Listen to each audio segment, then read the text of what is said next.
We are back! Welcome back to the How to Cheat a Geoguessr podcast. I am the fattest host the internet has ever seen, with the biggest beans and the best beanie community in the world. As you know, with this wonderful podcast, and luckily for you guys, it's not just this fat neek. It is also other fat neeks. I don't want to. I don't know how big they are. That's a little presumptuous of me. However, I have my wonderful co-host with me this evening. We've got 3 of them tonight, which is very exciting. Obviously, first, let me introduce the wonderful Nighty. How are you doing tonight, Nighty? Hey guys, doing good. Looking forward to the podcast as usual. Oh, that's what we like to hear. We've also got, you might have heard of him before, Radu, the wonderful RC. How are you doing today, mate? Hey, I'm doing good. Happy Thanksgiving to everyone. Yeah, Turkey Day. Happy Thanksgiving. Thank you. I mean, you guys in chat should be thanking us. Let's be honest. We don't need to thank you for anything. Okay. No, I kid. But it's nice to have you here. Thank you for taking the time, RC. RC might have to dip out midway through the podcast. Depends what happens. Just to make you guys aware, he's very busy, but he's actually taken time out of his day to come and do this, which we really, really appreciate. So yeah, it's a big thing for him. So appreciate that. And our special guest, in the form of Ed. Ed, how you doing? Hey guys, I have no idea what I'm doing here. I'm Latino. I think you guys got something wrong. But yeah, I think we'll be good discussing Latin America with you guys tonight. Yeah, Ed, I don't know if you got the memo. This isn't the South America episode. We've already done that one. What? Is that going to be a problem? Yeah, let's do it anyways. Let's just carry on. I'm good at improv. Oh, you're good at improv anyway. Well, Ed, I do want to kind of get a little bit more context, about why you were the go-to man for this episode. So, where do you currently reside? Where do you live at the moment? I am currently in Vietnam. Vietnam, how long have you lived in Vietnam for? I'm here since the beginning of this year. I'm kind of stranded here, but yeah, cannot complain. Things are doing pretty well here during the COVID. Oh, okay. So yeah, we've got a man out in the field. That's what we're coming to say to you. For South America, we had a man in the field in the name of Spaz. We've got a man in the field in Vietnam in Ed. So it's a great pleasure to have you here.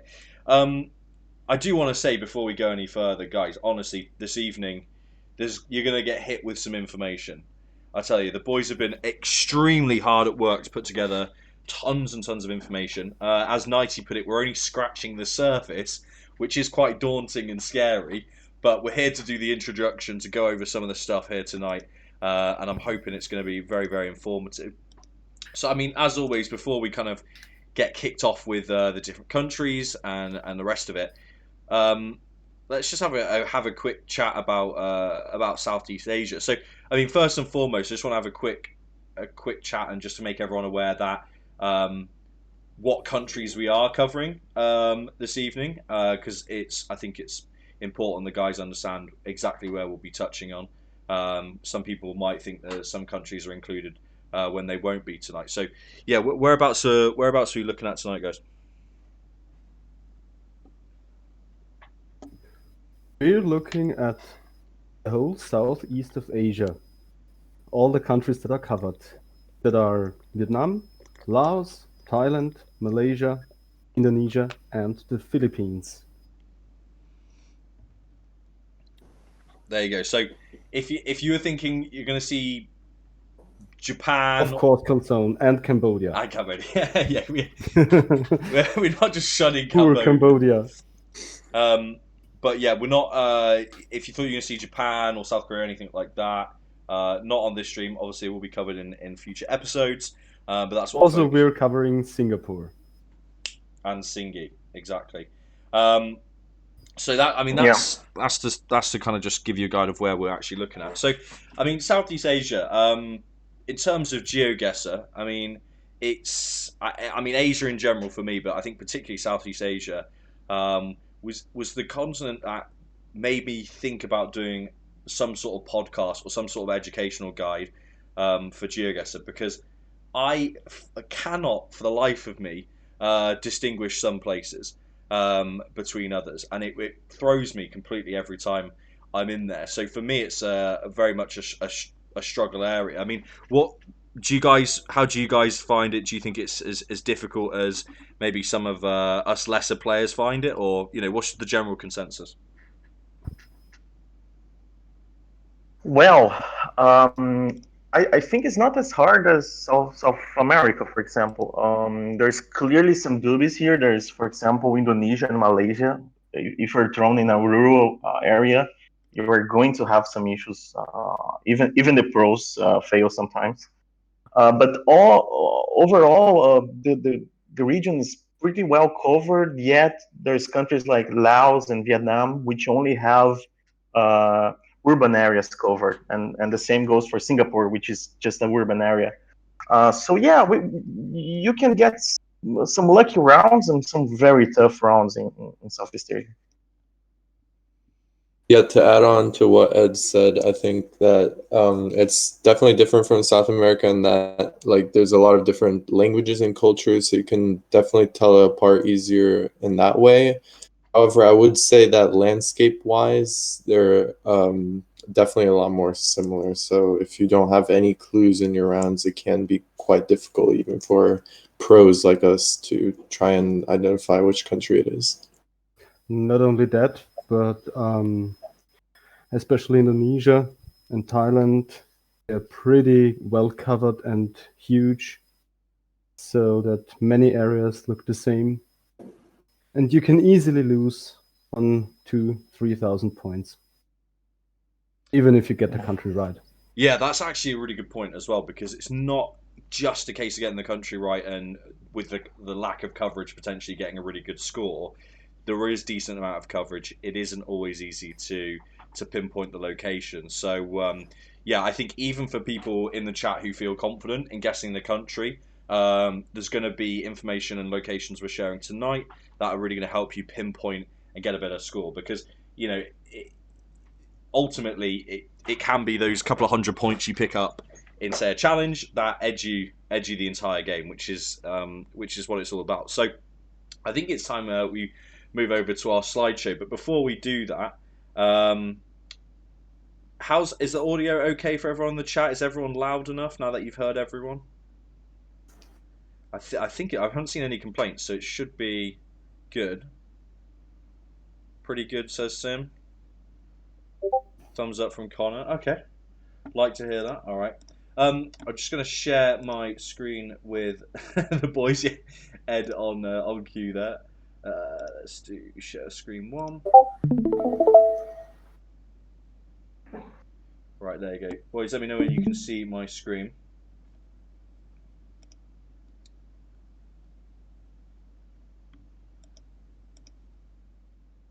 Perfect. Can you see it now? Brilliant. Yes, I can. Yeah. Sweet. My camera might seem different. I know you, Simran, you sort of noticed that the camera looked different. It's because my lighting setup slightly changed. My lamp broke, so I'm using my television to light me. So the camera's exactly the same, but the lighting's slightly different, but it looks completely different, doesn't it? It's not even, the camera's not, I've zoomed it in slightly as well. Does it look okay? Does it look alright? Low cam. Yeah, brilliant, Apple. Thank you for that. You prefer it? Okay, cool. I think we're all good to go then. So let's move over to the presentation. Now, I will say first and foremost, Ed has put in a tremendous amount of work into this presentation. I think it's come out, it's brilliant, to be honest. It is really, really good. And obviously, 19 RC have been contributing towards it too. So huge shout out to the boys on this one. Honestly, the work that's gone into this has been incredible. So, a guide to Southeast Asia. Welcome to another geography lesson, as these always seem to feel like. So, first and foremost, we're going to be looking at Cambodia. As you can see, the wonderful Angkor, however you might say it, that we're so used to seeing on billboards and advertisements all over the place. And I believe that is Pol Pot there as well. So let's take. Yeah, that temple was built to celebrate the famous beer from this country. Oh, So that's Of why course, the yeah. temple. That's why the temple is called Angkor. Yeah, Right. carries the name from the beer company. Yeah. It's a shrine to the delicious beer. I mean, that's an incredible piece of history there. Thank you. So, guys, who wants to take it away? Of course, I can. Go on, Nighty. Be our On the shining top. knight. Yeah, on the top you can see the script, which you will also see later in a few example locations. It looks quite similar to Thai and Laotian, but is easily to differentiate because it's more square looking, not as round, but nonetheless quite similar. Mm. Just remember, if it looks square, it's Khmer. Square. Okay. The first picture, the top left, is a kilometer marker made out of stone in a kind of French style. No wonder they were occupied or colonized by the French for a bit in the 20th century. And on the side you see a 74 with a typical US American style road shield. That is the road number. Okay. Map. And you will be lucky if you see one of those in Cambodia because they can be quite rare. Next picture is a typical Cambodian People's Party sign. They can be in any kind of shape, be it small, be it narrow, be it only in Khmer. It's always blue and it always has the party logo on it. It's a definite giveaway for Cambodia. Yeah, I guess the big Cambodian bit on it does help a little bit. I wish they had more of those Of signs. course, about. but the English is not always on those signs. It's just blue with that shield and sometimes a text in Khmer. But that blue is very easily recognizable. The landscapes, I'd say, let's skip over until we look at actual street view. Okay. But one thing Cambodia is famous for are their typical stilt houses. They are found almost all over the country, but especially in the floodplains along the Mekong and Tonle Sap River. They get seasonal floodings. Sometimes you don't see the stilts because people build their garages underneath, and the living space is one step higher, but those are almost exclusively found in Cambodia. And the cars, as you can see, sometimes you get a white car, sometimes you get you don't see a car but only a stubby antenna, but also sometimes you don't even see anything. Okay, yeah. The white car is most prevalent in Cambodia, I'd say. All right. I mean, first of all, the meta corner. I mean, I want that as a poster, if anything, in my room. It's like a brilliant addition, Ed. Thanks for that. So I guess the houses on the stilts. I mean, I kind of did assume that they were just for flooding. Is it just for flooding, or do they have any other purposes, or is it literally just for those kind of areas that get a lot of the rain. Yeah, the whole Cambodia is very dependent on the Mekong River. Starts in China, and the delta is nearby here in Vietnam, and the river is massive. It's like it's a proper river, and there's just two seasons. There's a dry season, there's a wet season, and the wet season is full of monsoon. So yeah, it rains for half of the year, and the floods happen for a long time of the year, which is why the country is able to produce so much rice and all this fish and all of this stuff. So that's why Cambodia is the main country. At least in Geoguessr, you see houses on stilts. The places in Vietnam with houses on stilts are not covered on Geoguessr right now. Cool. I mean that extra bit of context is really interesting. Thanks for that, Ed. So Yeah, we're gonna Cambodia is one of the only countries in the world that farm their crops depending on the season. They just let the nature do their work, overflood the rice fields in the wet season, and yeah, that's how they do it. sweet. Yeah, They don't just a irrigate or minor anything. just a minor comment about the kilometer marker. It's like the French one, right? Like it's very similar to Romania or Vietnam, but it's sometimes very crucial for you to get good score if you get close to one. Unfortunately, as you can see there, the highway or the road name, it's on the side only. So you need to be, if you're playing on moving, you need to get a little bit lucky to have a view. And in a few times you have cities and distances written in Latin. So in our case here, there is a city called Schoon or something. It's not the standard, but you can get lucky and get a distance to a city and written in Latin. Okay, cool clarification. I think, yeah, obviously with moving that makes it a little bit easier, but we all know people who play moving challenges are not real beans. So we do have some locations to look at from lovely Cambodia. So I think the first location here is a classic example of that.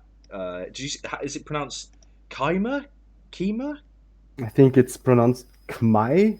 You say Khmer, but I always say Khmer. Khmer. Okay, Khmer, Yeah, Khmer. Westerners call it Khmer, right? Yeah, but yeah. So here is a fantastic example of that kind of script. So the clue is looking for a slightly more kind of square look to it. Is that one of the Yeah, key more differentials? edges, not round. If you get the gist once, you can easily recognize it. It's hard to describe. It's just not round enough. It looks like it's Yeah, like Go on, Ed. Sorry. go on. No, No, sorry. Like the thing is like it depends on the font they are choosing to write on. Like sometimes even Thai and Lao they can look pretty different, and other times they can look pretty similar. But yeah, overall, when I'm trying to look at the Khmer language, I'm usually looking at the top and the bottom of the text. They usually they have more. I believe it's called diacritics or the way they make their syllables. There's more stuff written on the tops of the letters and on the bottoms of the letters. That's usually Yeah, what and I'm looking Thai for. Yeah, and Lao have more circles on top, as I've seen. correct. Real circles. interesting. Yeah. I guess Once you have some practice, it becomes easier. It's not as hard as Lao and Thai, which is like you need to speak to understand like really well the difference. Like here, if you have some practice, you definitely can identify this language. Yeah, I guess from my perspective, as a bit of a neek, it looks like it's been drawn with a fat like calligraphy pen and like really kind of made quite boxy and edgy. So yeah, I think that's quite an interesting takeaway. I definitely struggle with some of the scripts, or as Mr. Tim Davids, aka Geoguessr, calls the squiggly lines. Yeah, it's something I struggle with. So I think some of these tips about how to spot them is going to be is key. So definitely a really good location to start with there. We have some beer meta here in our second location. I mean, we've already talked about the beer a little bit. obviously a sacred religion is built around this in the country. So, yeah, talk me through Angkor. Every Yeah, it's a very popular extremely- beer. Yeah. Go on, Ned. Sorry. Please, 19. No, it's a very popular beer, and they pay for the storefronts, right? So, if the little store or bar he wants to get a new storefront with his name, he can get it for free from either Cambodia beer or Angkor beer. So that's why you see so many.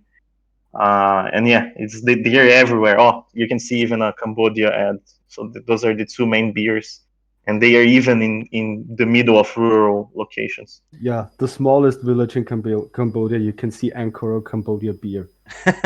That's incredible. Yeah, it's definitely something that I've noticed and picked up along the way. It does seem to dominate a lot of the advertising, and obviously it's interesting kind of little factoid there that obviously helps pay for the storefront and so on and so forth. So yeah, it's interesting, and obviously, so Cambodia is literally just a beer brand in itself. The name of it is just Cambodia. Yeah, that's another brand. Yeah. Yes, I just can't. I can't imagine drinking a beer called like England or do you know what I mean? It's kind of As if Cambodia punches your face with the beer and with the Cambodian People's Party. yeah. Yeah, and even on this location, if you look north, you can see from far, you can see a little Cambodians People Party ad or propaganda. If you look north, yeah, the blue one there, right? Like Oh, this they one they here. are Oh everywhere. yeah, it's the Yeah, little crest. Yeah. it's that easy to identify. It's that easy to identify because they're usually some white logos, sometimes some photos as it appears, but they are everywhere. And just like the beer ads, they can be found on the middle of nowhere in rural locations. Fascinating. Well, I mean, talking about the political ads, we've got a few examples here. Again, this one doesn't say Cambodia on it in massive writing, but it does have that kind of logo that is almost like a crest, and three of the people. I'm not sure what their titles would be. Yeah, and I think when you turn around, you can see, if I'm not wrong, another ad. Or not, it's on another location. Yeah, we got Doesn't like matter. three for this, but Yeah. there's there's a classic one there. We've got another one. And the houses, right? You can see the houses are lifted. All the Yeah. houses in the region are, some are very high, some are, the blue one is extremely high, but yeah, they are Yeah. always taken care with the floods. That's quite, yeah, that's a very, very good point there. Yeah, so this is a slightly different version here. Again, the blue is kind of key here. This one's got a bit of a yellow border going on, and a very happy homosexual couple celebrating their marriage or something. So I think it's very progressive for the region. Yeah, I mean, so that's another one. I think that's probably the only one. One positive thing about Cambodia is that they have never problems with rigged elections. Yeah. Definitely a plus there. And I think one final. A different one again. So this one is quite different, but it's that kind of that crest again that we're talking about. Still on a blue background, so slightly different blue. They do. Am I right in saying they do seem to kind of, at least two of them now have had kind of flags above the top? Is that quite a common thing to see? Yeah. Party flag and sometimes the Cambodian flag. Yeah, interesting. Yeah, so I mean, if you learn your flag, learn the crest, I mean, this is going to definitely help nail it down if some of the other factors aren't there for you. So, yeah, political signs very common alongside the beer. So let's actually take a look at kind of the environment around us. So first and foremost, we've got the description being a lush, hilly landscape. Now this feels like classic Cambodia to me. This is what I think of. This is where my head goes to when we get this kind of location on a challenge or something. Yes, you can see the red soil, but it's also pretty hilly and lush. And when you see that, you're most likely in the west of the country, near the coast, where there's a small mountain range. It's not really mountains, but rather a rolling hilly area. I'd say Yeah. about a fourth of the country near the coast. I Yeah, think the most of west the of countries, Phnom Penh. most of the countries pretty flat. They are near the river delta. So yeah, if you see some mountains, usually go towards Thailand. Interesting. So this another example here. So we've got kind of touched on the soil again. So this is slightly lighter red soil, and this is in the north, towards the Yeah, border to the with north you Thailand. can see also a small mountain range in a rather flat area. That means you're in the north of Cambodia. This mountain range is directly on the border to Thailand. And the vegetation here is not as lush as southern areas or the mountain range. And yeah, sometimes you get northern Cambodia, and even the soil doesn't appear to be as red. But I think it's because the shot was done in the dry season, so it gets a little bit sandy. But the vegetation, the lower vegetation, usually tells you're kind of in the northern region. Yeah, it's definitely got more of a dry feel to it. Not gonna lie, I could be seen dropping South Africa here. Not, I'll be honest. But that's Yeah, interesting. Roraima is not a bad guess. Yeah, middle of Brazil. Yeah. Um, so, got another location here. Some really good examples so far.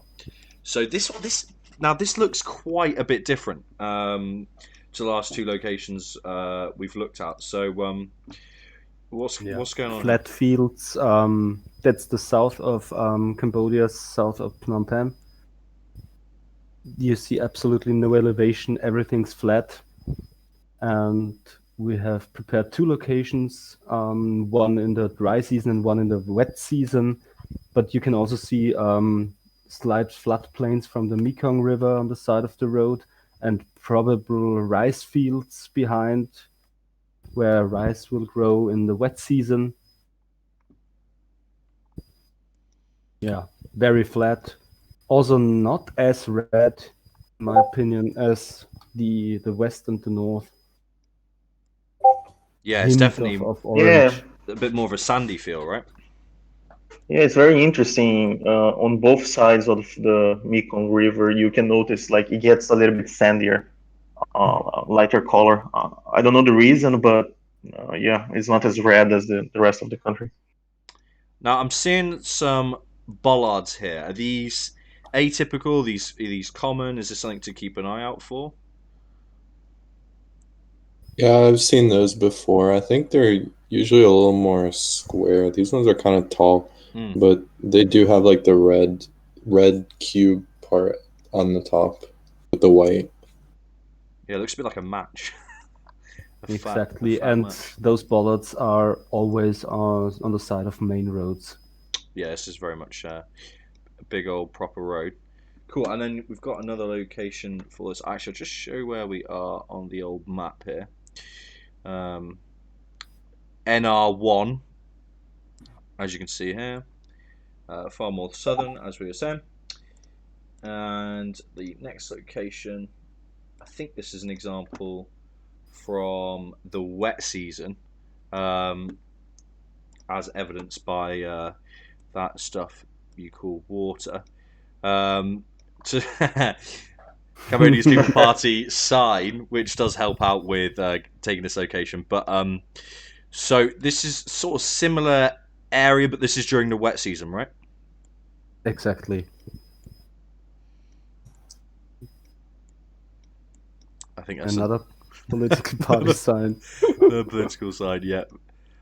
So what I guess one thing I've noticed just off the bat, we've got a yellow line in the center of this road, and I don't recall seeing that on the last one. I guess is the yellow line here to kind of help maybe with flooding, or is that just something that is used in the country? It's used in the country, but it's random where it's used. Okay. Sometimes you see a white middle line with those white stripes in between the lines. That's really random. Yeah. Yeah, no, I cannot see any standards they follow. maybe the continuous yellow. But again, there's not so many this type of roads in Cambodia. The coverage is goes so deeply. Most of the places we get is like rural without any tarmac or nice roads like this. Yeah, good point. And obviously, just again, NR1 again, just to show on the map. Very, very similar location. Obviously, just with some rain. So I think we're looking at more central here. Again, we've got a dry, sandy field to this one. Yeah, this is also in the dry season, but you see a lot more vegetation, and this is along the Tonle Sap River and lake, where it's always, we can say, quite moist all year round, even if it's dry season. Very lush, very many trees. And we've got an example of the white car here. And this time we've got yellow dash lines. So, yeah, something different again. So don't be going too crazy with your road lines when guessing. But let's just take a look at this on the map. Liz, you would differentiate that to Brazil with the white car. So there you go, white car to help you differentiate from Brazil. I also think there was quite a lot of the vegetation. It looks slightly differently. Maybe that I may be difficult to pick out in say like a 30-second round, but I think there's like more palm trees. Maybe I could be wrong in saying that. But that's my kind of initial feeling after seeing that.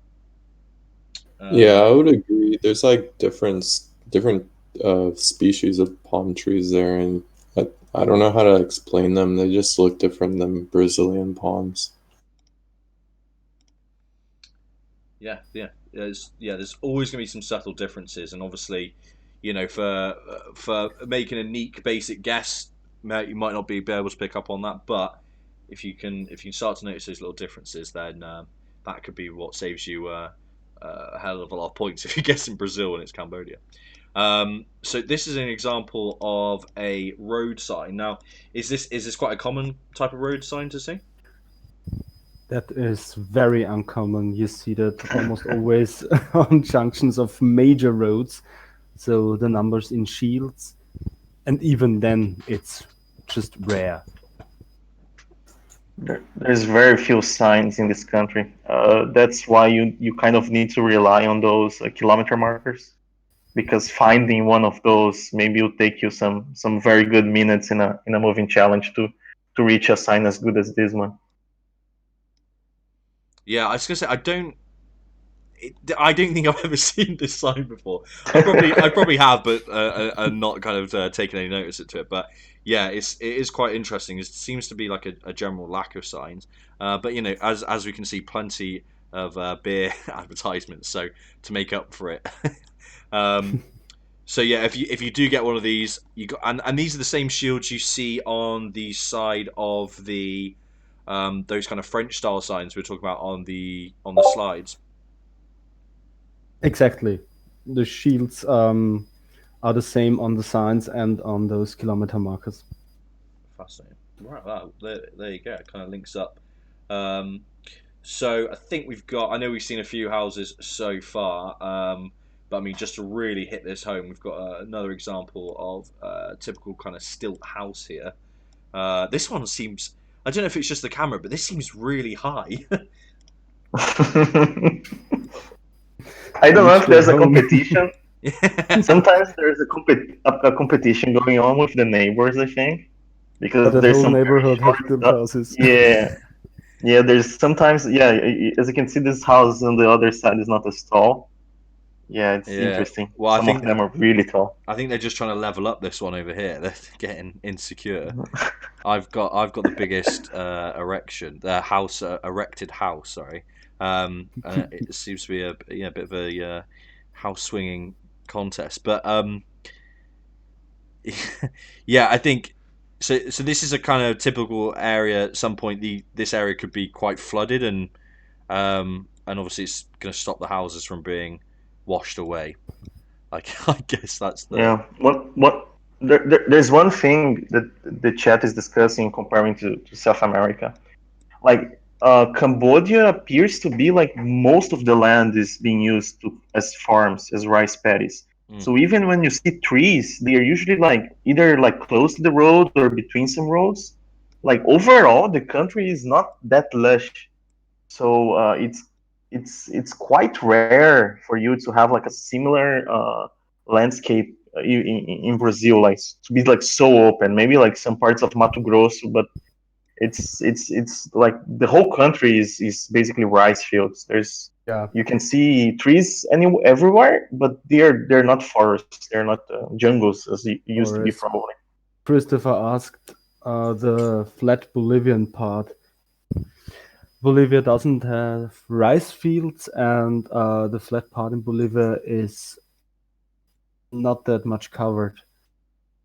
You have the typical Bolivian style signs, which we discussed in the South America episode, everywhere, and almost everything is a paved highway, whereas in Cambodia,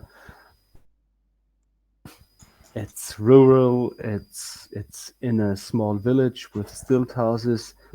Or even if it's a paved road, it can be pretty torn apart. Yeah, I think what I've Yeah, learned Google.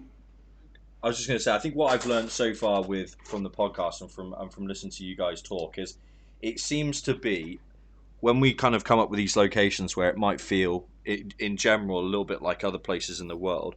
I guess from the differentiations, I think I've added some syllables to that word.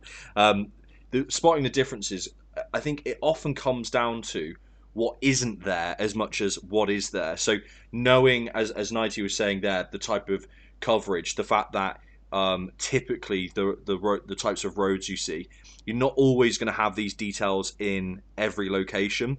But thinking about, okay, well, I'm not seeing this. This is looking slightly different. It's not easy by any stretch of the imagination, but I think it's a way of approaching it. Seems to be, from listening to you guys guess and the way you calculate things, is you're considering what isn't there as much as you're considering what is there to help you really kind of nail it home. So I think Exactly. that Just approach makes a excluding difference. things, what are there, what aren't there, and just deducting from then on. Yeah, sweet. And just quickly, I know Milbrand rightly said, yeah, something he pointed out is staying under houses in the heat, place to kind of hang out, escape the heat, bit of extra floor space. You can see obviously here, everyone's got like a little setup, whether it's a garage or some tables and stuff. So yeah, that's something else you can notice about locations, which are pretty interesting. Cool. I think that is it for Cambodia. Ed, did you want to? I know I interrupted you. Was there anything else you wanted to add at all? No, it's just the same thing you were talking like just the coverage in Cambodia. Google decided to cover it so densely. It's not that usual in other countries. So if you see like a very tiny road, there's not that many countries receive this type of coverage, right? Going to this very small roads in the middle of the country. Yeah. Fascinating. Right. Well, I think that is it for Cambodia. Not gonna lie, plenty of information to take on. I think the script for me, that's been a big learning curve, and I think just kind of I didn't realise quite how prevalent the political signs were. I knew about the beers, but the political signs and the different forms of them that come in, yeah, kind of crazy. So that's certainly been an interesting point to make there. So yeah, that was Cambodia. Moving on to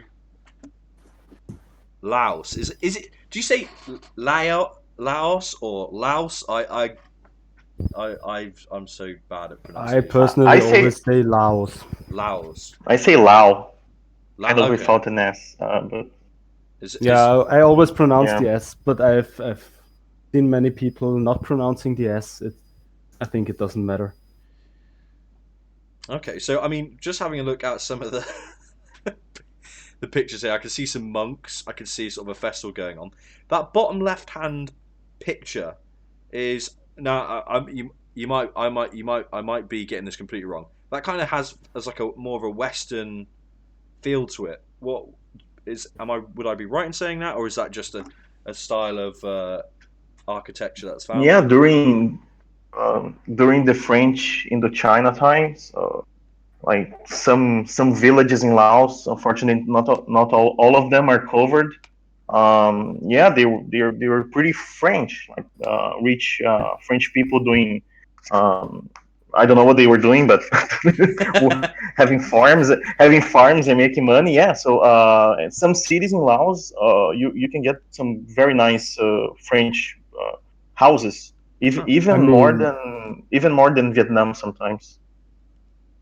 French not only exported their architecture, but they also exported their baguettes, for example, to Vietnam. Yeah, yeah. Banh mi, the Unfortunately, famous yeah, Vietnamese dish, is based on the French baguette. yeah. interesting. And I mean, top right, we're seeing some 420 blaze it. Is there anything in particular about that image that's special? Yeah, I forgot the name of that. It's tobacco. Yeah, it hits you very hard. Once you visit me here, I'll give you a hit. It's pretty strong. Yeah, yeah. It's as strong as tobacco can be. Jesus, all right. Well, I can't wait to be sick on the side of some road in Laos. So, um, who wants to go over some of our information on the slide here? Any volunteers? I'll do I think I this can one. All right, RC, go over the please, please, please, please. take it away, my man. Okay, so yeah, there's only 5 cities in Laos. There's Vientiane, which doesn't have any car that you can see, and then there's Luang Prabang and Vang Vieng, which are north of Vientiane, and they both have bars, and Savannakhet and Paksay, which are along the Mekong River to the south of Vientiane. So Laos has yellow plates on their normal cars, and then as you can see here, there are some other plates for different types of cars, like police cars and government vehicles. But yeah, so Laos can be told apart from like Thailand and Cambodia because they do have yellow plates. And then, yeah, as you can see in that bottom left picture, Vang Vieng is pretty recognizable because it has those like tall, pretty cliffy mountains. They look pretty nice when you see them from like street view. And then Luang Prabang is a really nice looking city with like French architecture. So yeah. Yeah, I was going to say that again. Another really good example of that French architecture there. So the script here, I'm noticing it is a bit more curly, almost the Comic Sans version of the Cambodian script. Is that the kind of way you guys would spot it, or I'm also seeing a lot of circles. What's the trick? I'd say Lao looks like it's like Thai, but slightly more round. Okay. Like Thai has a lot of letters that look like N's, and then this one is like N's but rounder, like almost like U's and like O's. I don't know how to explain it. Yeah, no, Yeah. it's really difficult to articulate. Yeah, it's very much a visual exercise. But yeah, I think you've done a good job there, and I definitely kind of understand what you're saying. Yeah, and Thai also has more squares in the middle of the letters, whereas Laotian doesn't have that. They just have it on the top. Yeah. Overall, one could say they are very similar scripts. You can get Yeah. unlucky, and depending on the font, maybe they are using like a more stylish font for Thai.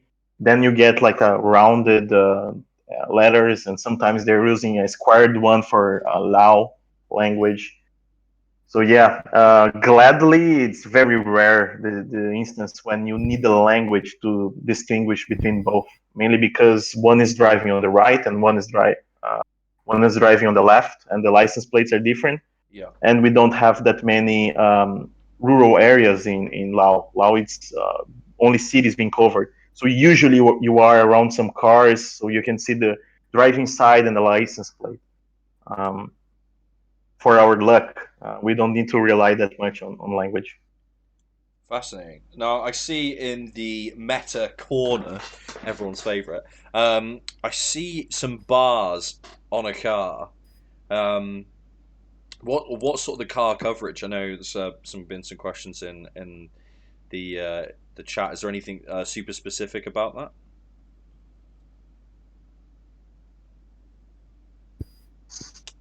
They look always the same in all the 4 cities except Vientiane, in my opinion.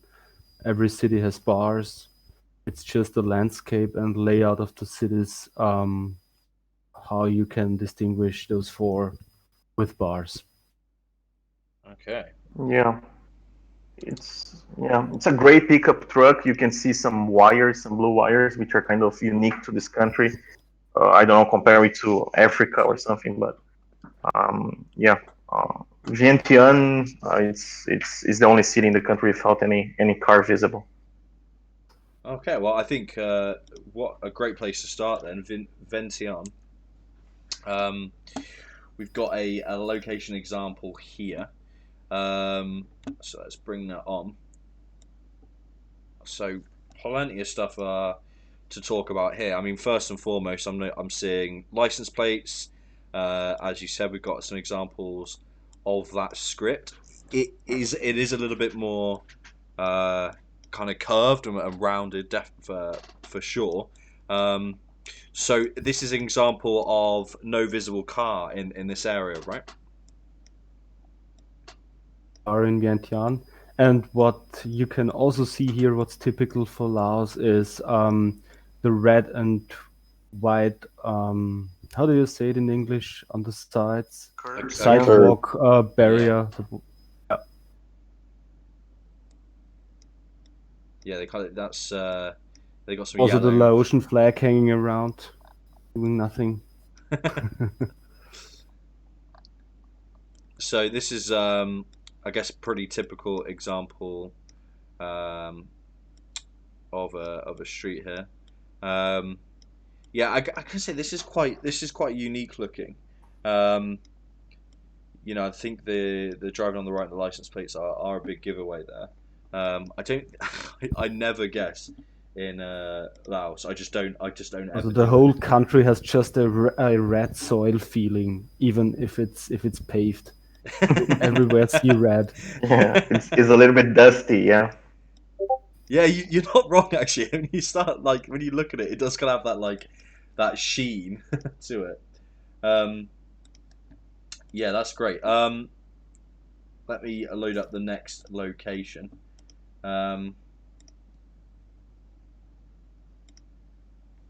Which is, okay, I'm going to butcher the pronunciation. Luang Prabang. Luang Prabang. So this is an example of some of that architecture we're talking about. Yeah, talk me through this one, boys. I'd say this town, it looks a lot more like tropical kind of than the rest. I think Savannakhet and Paxe kind of have a more like dry season feel. And this one's a little more wet. Not that it's like very wet, just like more tropical, I'd say. It's like a little bit hilly, but not really. And it is on the Mekong, so there is like an area where you can see the Mekong. And then of course you have these nice houses. Got the nice windows that the French like, and yeah, the shutters on. Yeah, definitely. Lots of English written in Luang Prabang because it's the main tourist spot in the country. If you go to the back roads, you'll see some supermarket for Westerners and tour guides and lots of stuff for the tourist business. I think it carries the city and lots of mountains. We don't see that many mountains here, but we are kind of in a valley. There's mountains in most directions as well. Yeah, I've just and noticed that sign, you just zoom in, that is, such signs are very typical for Luang Prabang, where French-speaking countries, be it Belgium, be it France, just fund something there to get maybe the tourism industry running or something like that. But such such funding signs I've seen all over Luang Prabang. Yeah, interesting. Let's take a look at the map.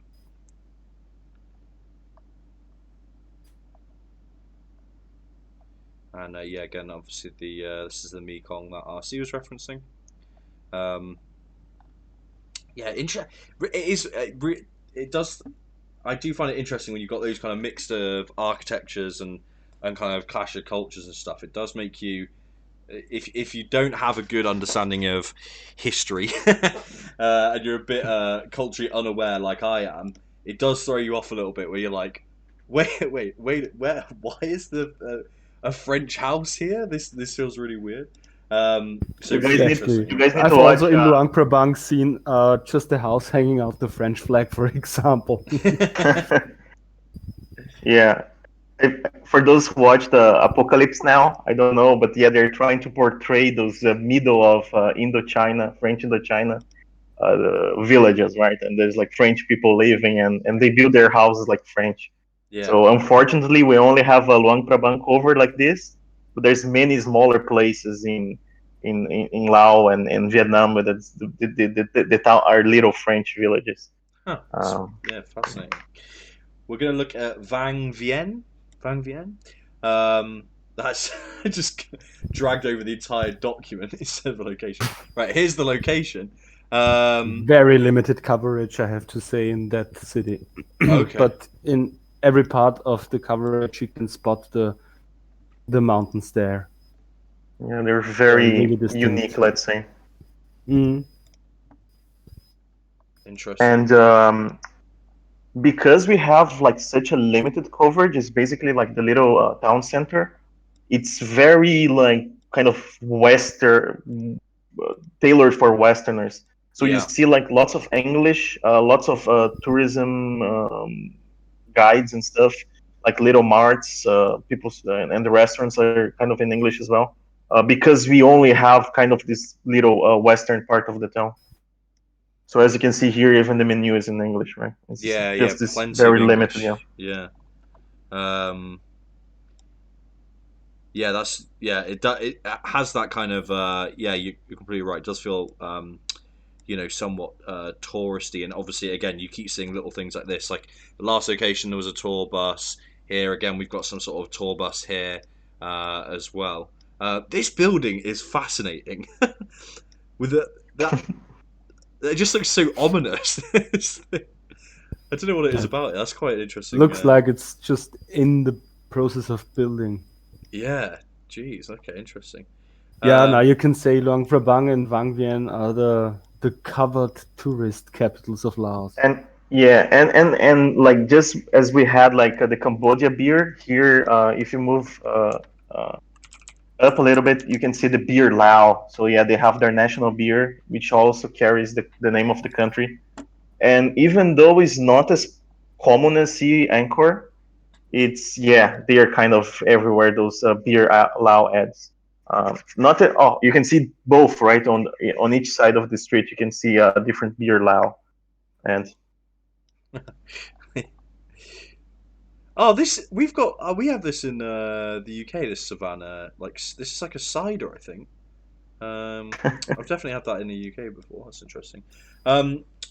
Kiddo asks in the chat, is the equation yellow plates equals Laos reliable? If you see yellow plates, is that enough to start making a guess? Or could you get kind of yeah, like given that if you're thinking about this region, you're probably thinking about Laos, Thailand, Cambodia, and yeah, it's the only country where private cars wear yellow plates. There's yellow plates in Thailand, maybe Cambodia has some yellow plates, but as you can see here, like most of the plates are yellow. Yes, definitely. All the private cars have yellow plates in Laos. Yeah. Yeah. Well, there you go, kiddo. I hope that helped. I think we've got moving on to Savannah Ket. Savannah Ket. Savannah Ket. Yeah. Yeah. Again, just show where Vang Vieng is on the map. Yeah, it's very tiny, not that easy to find on the map. Yeah, you're right. Actually, yeah, pretty. And the coverage is very limited. What if you're guessing in Vang Vieng? What sort of are you looking at? Like a 4.8, 4.9? Nah, 4995 plus. Oh, damn! Yeah, There you go. Then. If you are there. it's a word map, yeah. Probably, yeah. Not even world map. I think even if it's a Southeast Asia map, if you're sure you're in Vang Vieng, you get Yeah. 4995, 4990. Yeah, definitely. That's As you can see, yeah, it's just kind of like the southern part of the city, like that is covered, kind of like the touristy area. So very limited, yeah. Yeah, interesting. Right, got another location here, which is Savannah Cat, as we were just saying. Is this? I guess we're by the Mekong here. Exactly. Yeah, Okay. but now the river is already very huge, right? Like took a lot of water to survive here. Yeah, not messing about there. So, And as you see, that one road is very straight north-south. That's typical for Savannah Cat. You get the almost like a grid-like shape, like American cities. Just north-south, north-south, east-west roads near the Mekong River. That's Savannah Cat. Yeah. Definitely very long roads. It's just the coverage where in the city it's covered. City is just built like that. Yeah, I would say probably the two hardest to differentiate is Savannah Cat that we are seeing right now and Paxe, the next one. But if you're near the river, you can look towards Thailand on the other coast, and it's a very flat way part of Thailand. There's not that many mountains close by. Whereas in the next city, we are going to look like it's like the mountains are very close to you. Yeah. Cool. Well, we'll take a look. In my opinion, the main difference between Savannah Cat and Paxe is the wideness of the road. We'll come to that in Paxe, but in Savannah Cat you just see normal roads, paved roads, 90-degree angles, as you can see here, north-south, east-west, and in Paxe the roads are anywhere and just in general way wider. Just the normal main roads have 3 lanes in one direction, for example. Interesting. Yeah, there's Savannah Cat, and that is, pretty close to the border, which is obviously the river there. So we're just talking about that being a little bit more difficult to differentiate from. You said it was Paxe? Pax? Next is Paxe. I say Paxe. I don't know if it's called that way. Okay. Right. Well, here we go.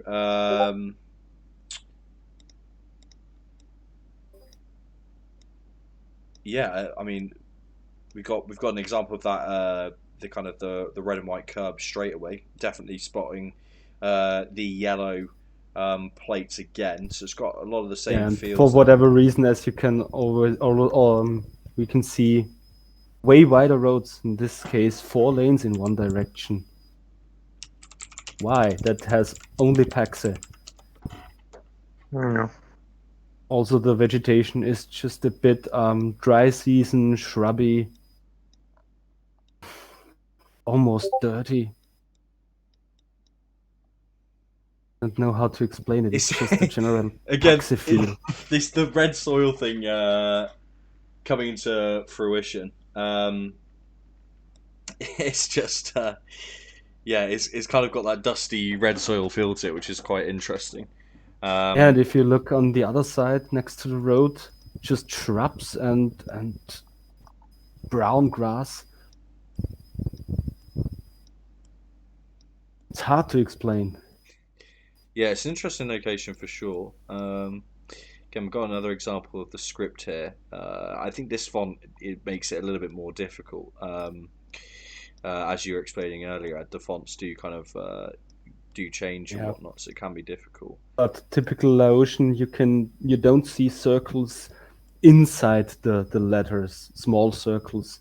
You just see them if they are there on top or on the bottom, but no real circles inside the letters. Yeah, they're just kind of curling out on the ends there. Okay, interesting location. That was, I mean, I knew nothing about the place. If Also, I'm what being I've honest. seen in Paxe, they also advertised many things in English for whatever reason. I've seen signs towards a really small sign, Paxe Golf Club or something like that. It's interesting. You've got French, English, and obviously the native language all going on in the same area. Yeah, and Paxi is full of Huawei, the Chinese telephone maker ads, like small ads on the corner sometimes. I don't know why, but they like when it was Google covered the city is full of those little Huawei ads. They Yeah. talk about not driving and texting and driving or something, which is kind of a little meta here. Yeah, it's interesting. There's probably some like it's a good way to. It's like, oh, can we advertise our phone everywhere? We'll do it as a safety campaign. It's like, I think it works Yeah, quite well. in a small city in Laos, yeah. Right. Well, I think we've covered everything for Lao there. Interesting location. Definitely somewhere I knew little to nothing about. So we're moving on to Vietnam. I will just say RC's just AFK for the time being. He's been AFK for a little while now. Just let you know, he's not ignoring you all. He's just got some other bits to crack on with. But obviously, we've still got Ed. We've still got Nighty, and obviously I'm probably as knowledgeable. I mean, RC would probably say a little bit more knowledgeable than him. So I can just fill in for him quite easily. But now we come to Ed's speciality. Ed's speciality. That's actually a picture of Ed in the bottom left hand corner. Yep. He's armed and ready to Grandpa. go. Yeah. Yeah. To be fair, I'm more like the top right corner. That's my type of Vietnamese experience. With the jugs. So what's going on in Yep. these in these balloons then? That's laughing gas. Oh, just laughing. No, for a second I thought it was I thought the balloons were like, I don't know why in my head. I don't know. I feel stupid now pointing this out. I thought the balloons were clear and they had smoke in. I think I'm just stupid. Yeah, I think I am actually. No, it's Yeah, that's nitrous their drug of oxide or choice. something. It's very popular in clubs. Yeah, I've done laughing gas before. It's an interesting experience. Is it just a tourist thing, or are the locals into it? No, the locals are very into it. Like especially in nightclubs. The photo here is in like kind of a beer bar, which is not as common to see locals doing it. They don't do usually outside. Uh, Maybe afraid of police, but yeah, it's very popular for some reason. Fascinating. Right, I'm gonna say Ed, take us away on this one. Obviously, you're in Vietnam. Sure. I think this is Yeah. your one to go for. So the coverage in Vietnam is kind of similar to Laos. They cover just 10 cities here, so they cover double the cities, but still we don't have rural coverage. You might get the outskirts of some city that might look rural, but it's just the 10 listed cities, and all of them are kind of large. There's no small towns covered, so it's not as easy to differentiate the cities as Laos, like based on mountains or something, but it's still possible. It takes a little bit of practice for you to remember distant cities, but once you do it, like you're probably doing really well in Vietnam. As you can notice, most of the cities are around Hanoi, the ones that were covered. There is Saigon or Ho Chi Minh City in the south, together with Mỹ Tho and Hue in the center. So yeah, like if you don't know where you are, you can probably guess around Hanoi and have a better chance. Most of the coverage is there. Vietnam is easy to discern between countries because their language is so unique. So every word is just a syllable. So they're very short. They're basically like Chinese, but in Latin characters. So the words are very short, as like a Chinese character would be. And they are full of those diacritics. So Yeah, I some think the people call accents. diacritics are there to distinguish the tones, and it's the only Indo-Chinese language with Latin script. Yes, half of the diacritics are tones, and the other half is just sounds because just like they have like three letters for A, for example. Just like I don't know, Swedish have like another A. They have like multiple A's, multiple O's, and over that we have six tones overall. So yeah, it's full of diacritics, right? Like you can have like more than one in a word because you have like something to differentiate a letter plus a tone. So like little dashes on the D, little tildes on the O's, on the A's. You can have multiples of them. So like the language is extremely unique. I think because the coverage is done inside cities, and there's usually some languages for you to get into it. So that's a pretty easy country. I like very few people have trouble that I noticed like on Geoguessr, like recognizing Vietnam. Yeah. Is the language easy to learn, or is that for the reasons you just Mm, described a bit it's difficult? extremely hard. Yeah, Yeah. I'm not a good language learner, but I'm trying to learn from the last year, and it's very hard. It's easier to read than Chinese because it's Latin. So Mm. like I can read some stuff on like menus and food and supermarket stuff, but the tones are very hard to do. I think most Westerners have problem with tones. So it's like you read, you can even tell the tone apart if you know the diacritics. But once you ask for coconuts, people give you chopsticks, and yeah, it's like you just changing the tone. You probably have like maybe 12 different uh, things that they can give you instead of like the pineapple juicy Oh one. God. So Okay. Yeah. Yeah, yeah. and sound-wise, it to me personally, when I hear Vietnamese, it kind of sounds like Cantonese to me when I don't see the script at all. So weird. I think it's the most the closest language to Cantonese or Chinese in general Huh. Yeah, of all they used to be Indo-Chinese. written in like symbols like Chinese. It's a very recent from the 19th century. Like a French guy decided to use like the Latin alphabet to simplify it. But yeah, it was Romanized, right? Like yeah. Um, but yeah, you can tell the cities apart mostly two ways. Because you're usually like in city centers, there's usually multiple commerces, stores, restaurants, and they like more than half of them will have the full address mentioned in the street number, the street name, the neighborhood, and the city. Usually there's like the TP in front of the city, as you can see here in the slide. So that's the main way you can tell a city apart. Mm. Um, there's some issues that may appear. The first issue is that the three former capitals of the country, so Hanoi, Hue, and Saigon, they're kind of snobby. So like most of the commerces, they don't mention the city. Yeah. So you need other methods to tell those apart. And sometimes, for example, the first in the list is Mito. Like sometimes they will write a TPMT instead of the full name. TP is time for, it's for city, and they may simplify it. So like if you see, for example, TP YB, you are in Yen Bai. You need a little bit of training to recognize these abbreviations. And finally, I think uh, here we have the uniqueness of some street signs. Hanoi and Hue, they both have those unique symbols on the street signs.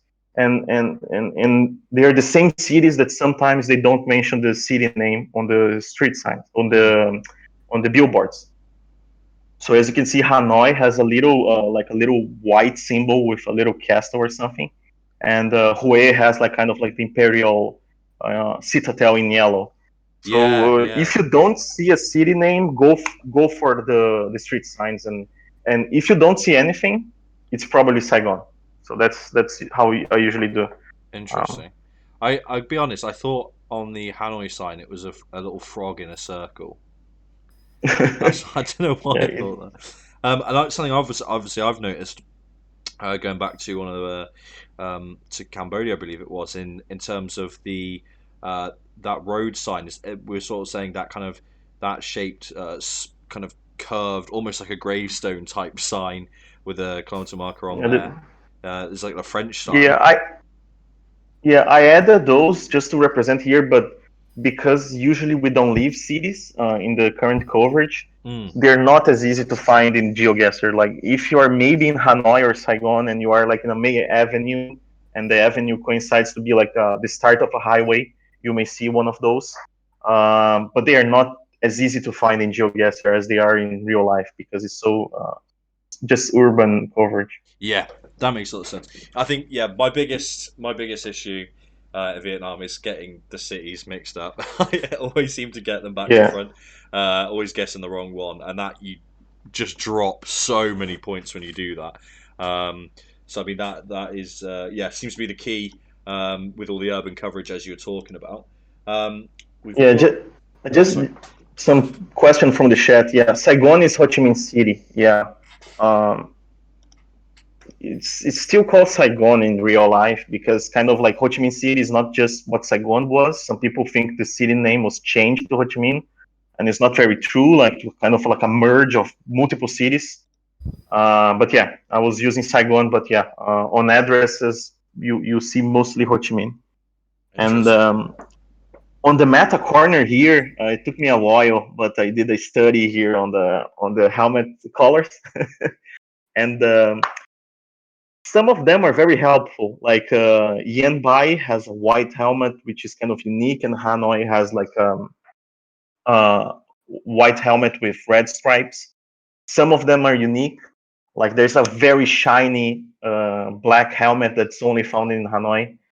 But yeah, it's kind of gets kind of extreme for you to remember all those helmet colors. Yeah, yeah. I mean, it's a bit questionable studying people's helmets for quite as long as well, Ed. So just give you a warning there. Um, so I should move on to some locations. I mean, I mean, I think you've done you've done Vietnam justice there with all that information. Very, very, very good. Let's back that up with some of the locations then. So our first one here. Also, sorry, one thing to add on top of that, only two cities have a Gen 4 camera. Ah, okay. Those are Yen Bai and how do you say Song Kao? Song Chao? Song Cole. Song Song Kao. Ko, yeah, Okay. those two. Yen Bai near Hanoi and Song Ko. They're the Gen 4. Rest Gen. That's in the middle south of Hue. Okay. Thank you for that tidbit there, 90. So let's take a look at this first location. Plenty of signs here to look at. So I think this is a good example Yeah. of some of uh, the characters and the styles and the tones you're talking about. Typical Yes. Vietnamese experience. Yeah, that's quintessential Vietnam right here, especially with this coverage being just urban. There's a lot to understand. Um, Usually go towards the smaller letters on the bottom. Usually the large ones, they are mentioning the dishes and what the story is about. And in the bottom, you can see the cities. So we have two examples, right? Like this one, the white and blue, we can see the full name of the city, Tay Ninh. But the green one, it says TPTN only. So it's one of the cases that they're not using the full name. You usually have a mix of both. Now, as a cultural neek, I'm firstly noticing pho is being advertised. I'm assuming that's the same pho I'm thinking about. Yeah, that's the chicken one. Yeah, chicken pho. Yeah, good, bloody good stuff. I've never had the legit. I've only had the Western recreations, I guess. But it's even that is pretty tasty. So that's something I recognise just from my own experience. But yeah, I mean, anything else that you want to point out about this particular location? Anything? And that location on the other direction of the street, or there, the other side of the street, you can see the red and white poles from the standard street signs. Exactly. That are typical Vietnamese. You can't find that in any other Southeast Asian country. Yeah, that's quite interesting, actually. I didn't notice that. Yeah, it's usually kind of like an overload of information in Vietnam. It's very rare that you like, because there's so many things happening on streets. So even if you get into like a suburb, there's probably like a little fog cart or street food happening with some letters. You can immediately recognize Vietnam, in my opinion, because of the language and those poles. If no language is around, which I doubt, but the hard thing then in Vietnam is just to find out where in the city you are, in which city you are, and then those signs on top of the stores come play with the TP and then the city on the bottom. I will not get into like a street structure here. I wrote something on Reddit, going a little bit deeper in. But yeah, it's kind of a country you can sometimes 5K it no moving just by checking the street names, because they're everywhere. Oh, really? And there's some tricks as well.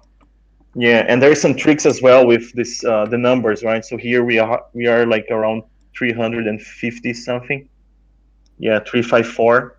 Yeah. Usually so the small alleys leaving the streets, they don't have proper names. They are assigned a number, so you can kind of like pinpoint based on alleys. So you would try to find the alley number 360 and then the alley number 340, and pinpoint it. Interesting. Well, that's some more advanced stuff there, but I think just guessing the and also Vietnam has on Google Maps every neighborhood not covered, but which neighborhood is where. It's on Google Maps, and Vietnam has that on those signs, on those shop signs as well. So you can easily spot the neighborhood in the city if you just look for long enough. And then just look in that neighborhood.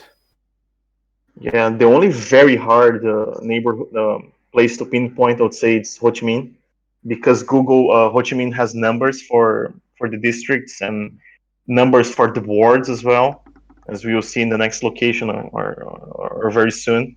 And it's the only city that Google doesn't do a good job showing you the neighborhood names. But otherwise, it's not that hard if you get the neighborhood name. Okay, cool. So got another location to check out.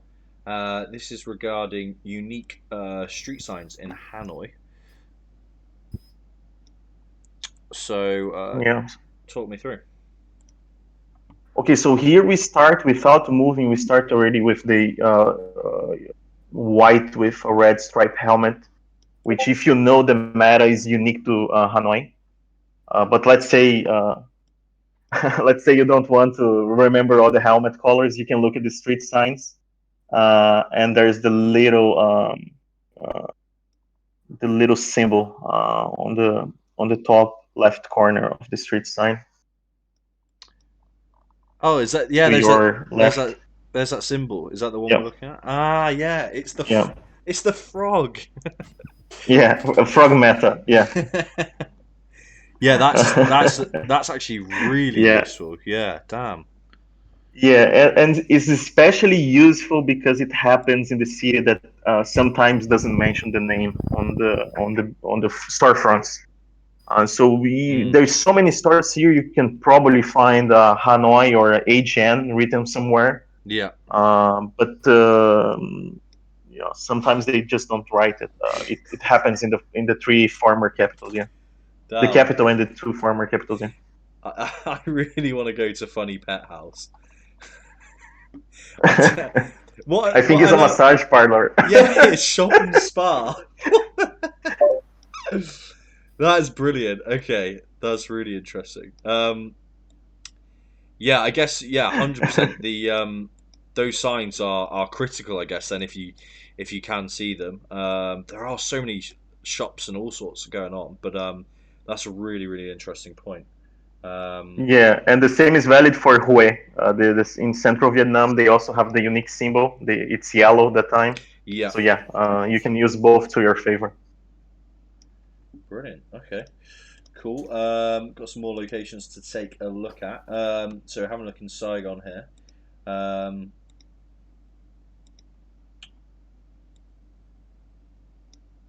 So again, another location, kind of got a similar feel to it with all the shops and tons to read and to look at. Um, what's going on with this location? What do you wanna tell us about it? Okay, so the thing about Saigon is that it's the largest city in Vietnam. Let's call it Ho Chi Minh, right? Like include the satellite cities. It's the largest city in the country, and Google covered only two districts.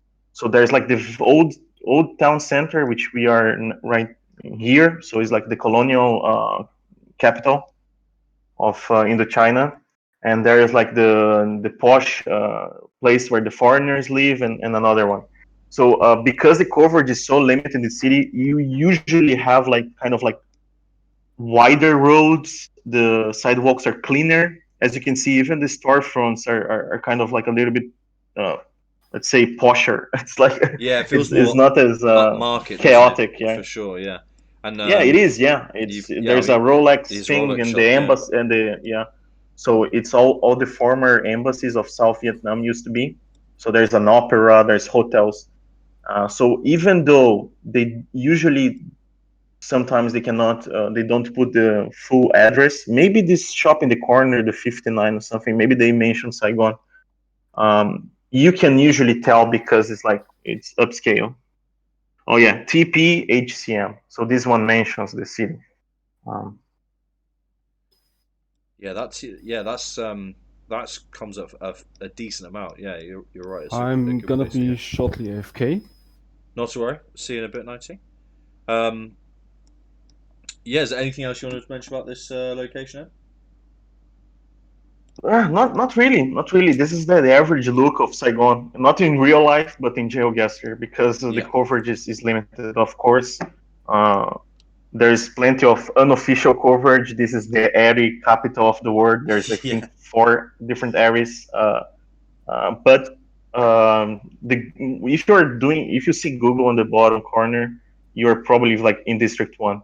My interesting. final comment is like the most of the neighborhoods in districts and um, wards, they don't have names; they have numbers. Mm, So you see stuff. For example, as you can see here, we are in Quan Mot, right? We are in District One. yeah, Um, and they don't appear very well on the map. So like if you zoom out, you start to see the Phuong, which are the wards, which are also you see many Phuongs, right? Many Wrong seven Phuong here. one, Yeah, two, three. But those they repeat among the districts, the Quans. So if you see an address and mentions Phuong or P7, yeah, and if you see, for example, that P7 that's appearing on the north, doesn't mean you're the right one. That the one that's appearing is the Phuong 7 on the Quan 3. So it gets very confusing. And Google doesn't do a good job here to help us figure out the districts, unfortunately. You okay. need to go maybe, yeah, it's a hard work to pinpoint in Saigon usually. Well, I mean, for the more hardcore out there of you, I'm sure you will you'll figure some system out. But obviously, we're just looking at slightly more the basics. But yeah, definitely something to make it more difficult. And there's Huang 4 there and 12. Yeah, definitely you can see those on the map. It is. Yeah, Granis is on the chat, so he probably already memorized all the 12 districts of Saigon. Yeah, I think him and Geoguessr went and wrote them all up on that Yeah, little trip. yeah. Cool. We got the last location here, which is. So this is in reference to restaurant names often include city names, which can be deceiving, which is not what we want to hear. Yeah, But so what's this about? yeah, so please zoom in on this green sign, this green shop. Yeah.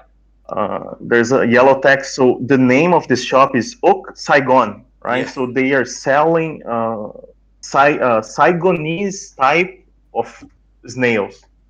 But Right. on the Okay. bottom, you can see there's mentions TP Hue, time for Hue. So we are not in Saigon. And there's so many Vietnamese dishes that mention city names. So there's Right. like even for sometimes you see for Hue, for Hanoi. So if you see like a city name printed very large, you usually try to ignore it. You're probably Yeah. not in the city name on the top of the restaurant. It's not a good. It's not a good cheat. Don't try and go. There we Try go. to look for the small text on the bottom. Yeah. That's that's interesting because that's exactly the kind of thing I would do. Oh look, they've conveniently labelled this restaurant in the location it's in. Yeah, it's kind of the opposite, right? Because if you go to Saigon, you just order snails. You don't need to mention, you don't I need to want say to be prepared. Yeah, Saigonese snails in Saigon are called snails, and the same goes for like Hanoi noodles. If you're in Hanoi and you want a bun cha, you don't ask like, oh, make a bun cha from Hanoi. But other cities are probably writing on the side, right? Like Hanoi, bun cha from Hanoi. So it can be deceiving. Yeah, definitely. Yeah, don't be asking for French onion soup in Paris. Well, that is Vietnam. Any closing thoughts, Ed? I think you've done a fantastic job. Yeah, that's it. That's it. It's an easy country to let's say know the country, but it can be tricky sometimes to pinpoint it. Yeah, 100%. Wow, fascinating.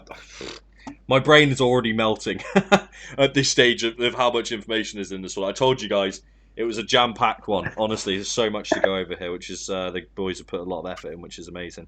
If you do feel like you're already starting to forget stuff, don't forget. All this will be uploaded to YouTube. The countries will be uploaded as well, so you'll be able to pinpoint those and watch the smaller episodes as well. So don't worry too much if you can't recall everything. We'll get the episode up on YouTube as soon as possible. If you want to spend some more time kind of reviewing some of the information as well. So we're going to move on to our next location, which is the Philippines, which is a country I think I always look at palm trees and immediately go, oh, it's the Philippines, and then click in Pane and get almost no points. So I'm not particularly great at guessing here. Through my job, I actually speak with Filipino people sometimes on a daily basis. I haven't had the opportunity to go out there with work yet, but I do hope to at some point soon. So it's a country I have an interest in knowing a bit more about. So I'm Perfectly quite fascinated. back. Hey, welcome back, Nighty. But At the right time, also. I recognise at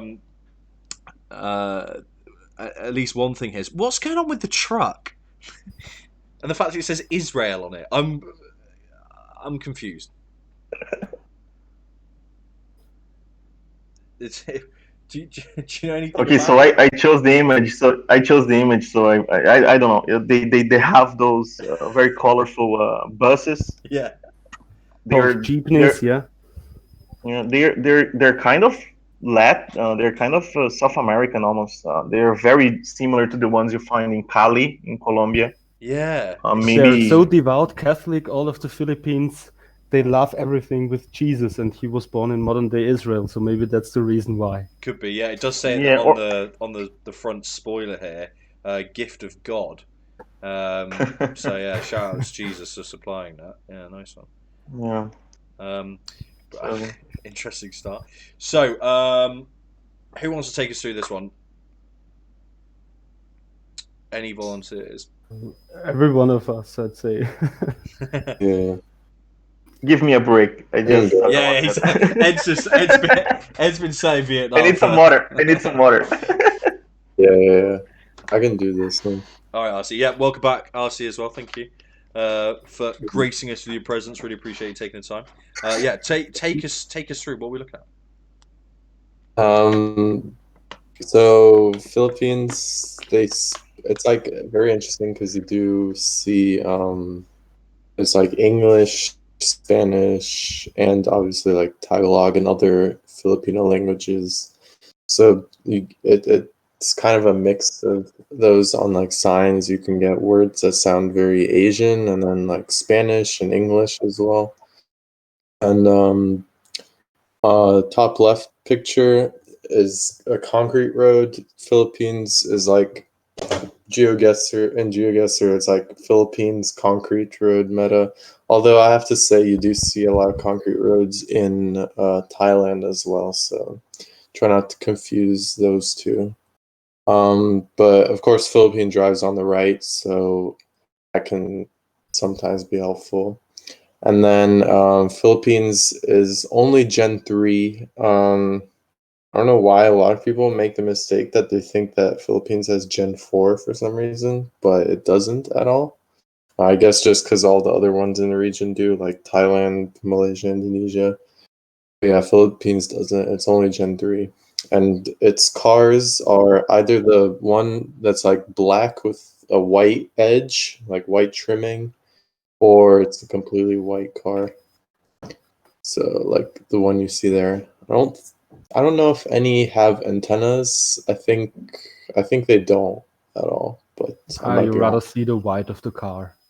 Yeah. And then there's a specific southern Mindanao car, which Mindanao is the southern big island in Philippines. And in like the southern portion of that island, there are some areas that have this car with like the bars and stuff. And then We there have a is location for also that. what? We have a location for that afterwards as well. Yeah.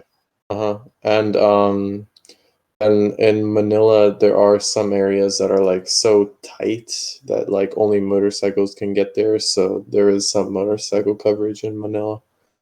And it's funny because they have these berets on. And yeah, there's another bus like the one we saw earlier. This bus is all over the Philippines. It's kind of funny how many buses they have. I really don't know like why they have them though. As I've read, because of the American takeover of the Philippines after the American-Spanish War, the Americans imported a lot of their trucks, mostly for military reasons. But when Philippines became independent and the US left the Philippines, they just left over their trucks and they converted it to public transport. Interesting. Yeah, something I know about, they obviously with the being a lot of buses and trucks, that kind of thing is obviously they tend to ship a lot of people. Ship sounds a bit weird. A lot of people from the rural villages traveling into Manila via those buses, and obviously they can fit a load of people on there. Everyone goes to work. Those bus trips can often be 2-3 hours to travel to work for some people. So that's just something I know a little bit about the buses from what I'm aware of. Yeah, okay. And then one other thing I wanted to mention on the bottom left is it says like barangay. Barangay is like I think it's a neighborhood in Filipino. But you see those like everywhere. Usually you can't really find them on the map, so they're usually not useful. But as you can see No, you can't really see on the sign, but they're in Philippines. The most important like thing for looking for clues is like they have usually like a province name on there and the city name. So like you can use the city name a lot of times. The province name, it's weird because the provinces that show up on the Google Maps or on the Geoguessr map don't exactly correlate with like the provinces that are used in the like that the Philippines actually has. They're like kind of weird. Yeah, Google Maps actually shows, I think, only the island names and such bigger subdivisions. Yeah, yeah. There's a lot of smaller subdivisions, and unfortunately, they don't come up. Otherwise, Philippines I think would be a lot easier to do at GeoGuessr for like pinpointing. Don't be fooled, ladies and gentlemen. Okay, you guys ready to move on to some locations? Yep. Cool. Right, let's Go do on. it. Okie dokie. So we've got an example of some language. And obviously notes here say that English is very, very prevalent. Yeah, let's take a look. I mean, this is, yeah, pretty much just a straight up English sign right here. Is this common throughout the Philippines, or is it more in kind of the urbanized areas? What's the thoughts? Yeah, they have English pretty much everywhere. And as you can see on this sign, it does have an address. It's if you zoom on it, you see it starts off with like an avenue. So like Philippines has a lot of streets and avenues, and so like in the US. And then the second one is the barangay, so like the neighborhood. And you have Calibo and Aklan, which I'm pretty sure that would be like the city and the province name. Although I might Yeah. be wrong. I don't know if I've never heard of Aklan or Kalibo, to be honest. Another point about we can see on the address is that there's so many Spanish words in their culture, right? So the avenue name is called Osmeña, and it's like an N with a tilde, so like a very Spanish letter right there. And the barangay is called Estancia, right? It's like clearly Spanish words, and you Yeah, can see mostly on road names, barangay names, and also on like politicians' names on propaganda. You see people called like Esteves, Juarez, right? Like if you see some Asian guy named Juarez, yeah, he's from Philippines, right? yeah. That's it's something I've noticed before through um, through being culturally ignorant again. The amount of times I've clicked on, say, Costa Rica, thinking into the Philippines is embarrassing. So yeah, definitely something to keep an eye out for. There's I'm sure there's some interesting historical relevance for that. And what you can see here on that car, on that silver car,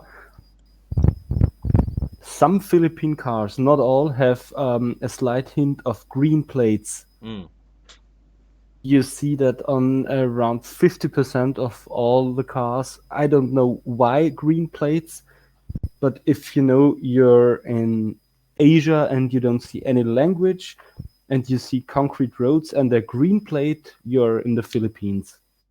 interesting. Yeah, there's definitely a noticeable green tinge to that one.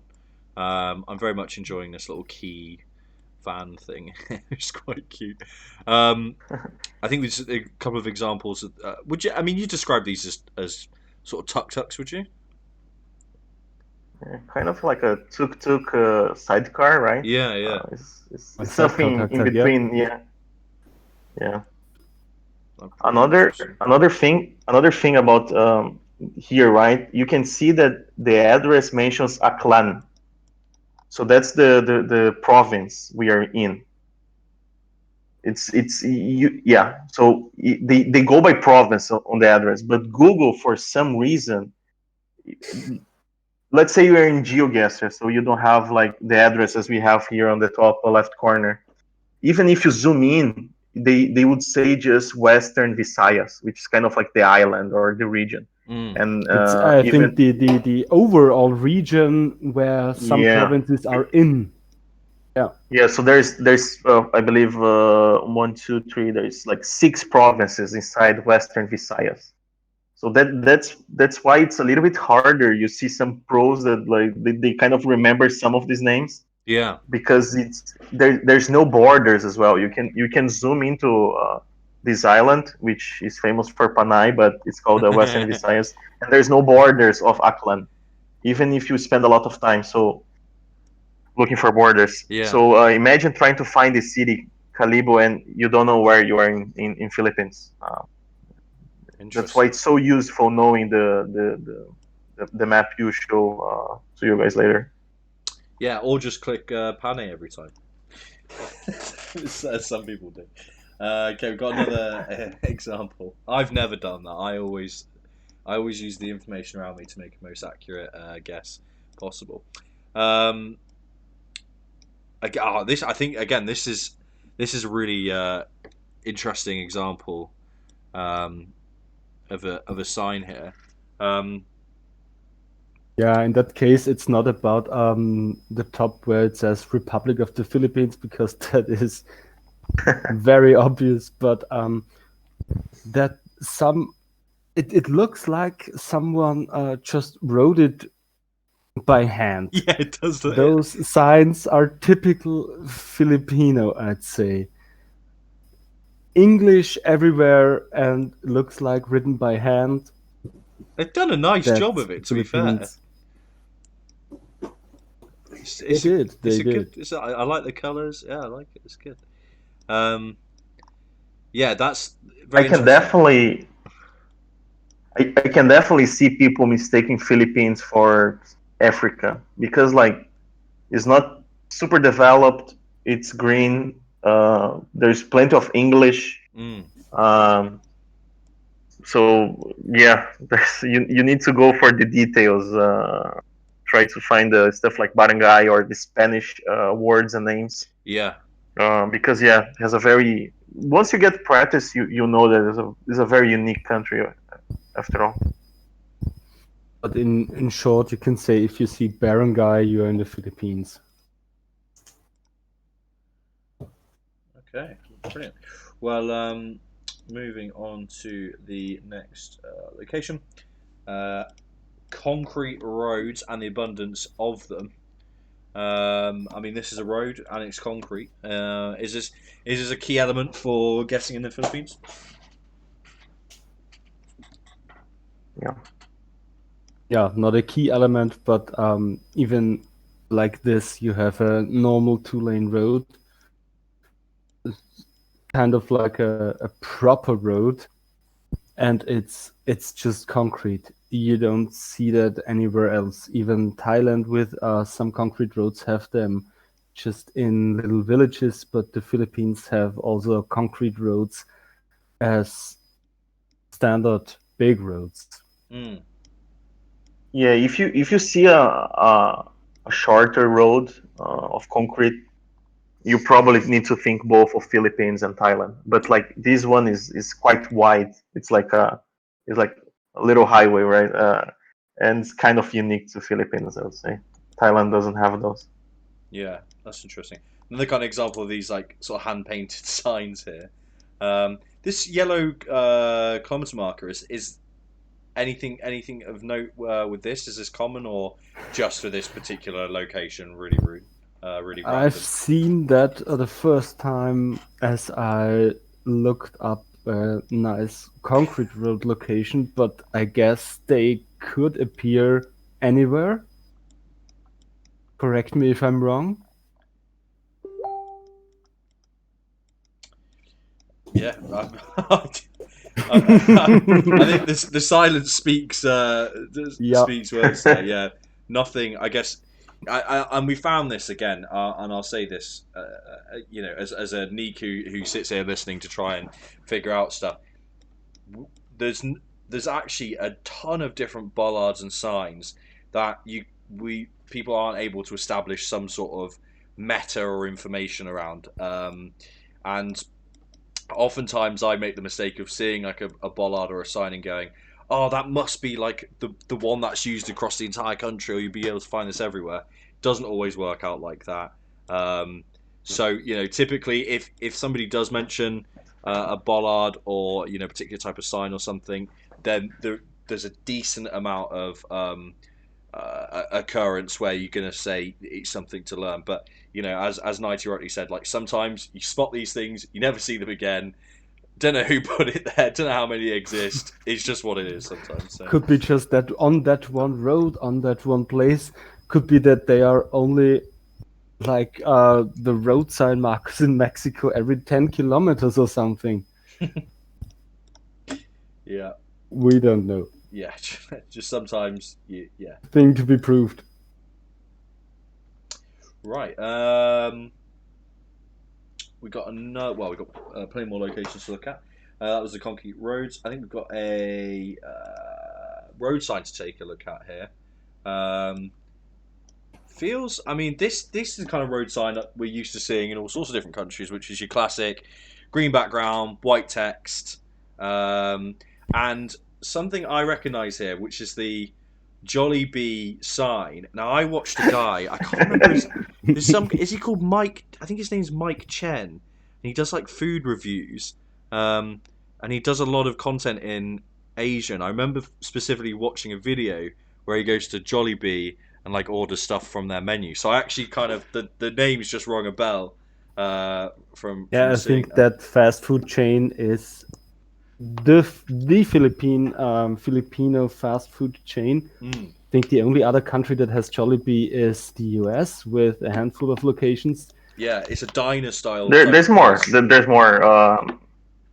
Like in Philippines, they're everywhere. They're like McDonald's in the US. But yeah, Jollibees you can find like in Vietnam, Hong Kong, Thailand, anywhere that there's plenty of Filipinos living. Usually they will open Jollibee. So like I believe places like California, I think there's like a large community. You'll find more. Yeah, sure. Good to know. They are in a couple dozen countries, I believe. In the Philippines, they are everywhere, and on the road signs you also see the Spanish influence with Lucena, for example. It's a really Spanish word. Very unique English with Spanish, yeah. We've also got some more kind of religious iconography here. Also Quezon on the sign on the back, that's a big city on the northern island. I mean, I'm just going to say, if you're going to be a disciple of anything, be a disciple of the stream. Become a bean boy today, thank you. Praise be our God. Or if you want, you can also become a neek. All right. There's a classic example of road sign. Again, you've kind of got the same road sign, but more of a street level there. There's your Jollibee. And my mate Bong Revilla, good lad.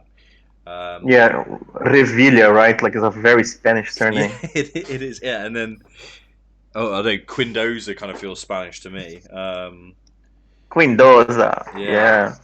Interesting. And Susan, the English influence when the Americans were in the Philippines. Such a mixed match of stuff. Oh yeah, it's Revilo. It's his Filipino brother.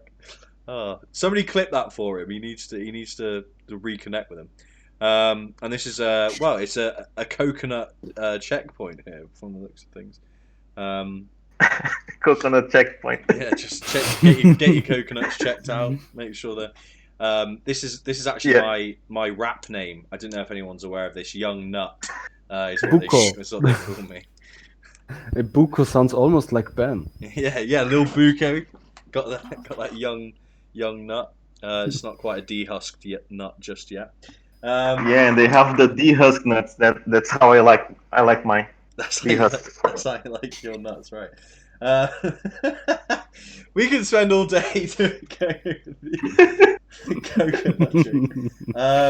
So we've got this one's got plenty of information in this location according to the document. So quite excited to take a look. So a rare Google car bar meta.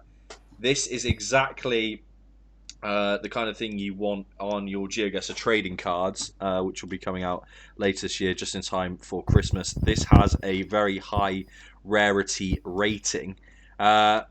bar cars. I mean, is this something you want to associate massively with the Philippines, this particular style of car, or is it a bit risky to do that?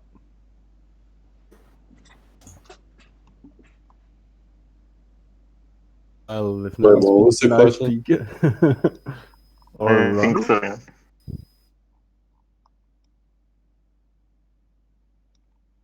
well, then I would speak.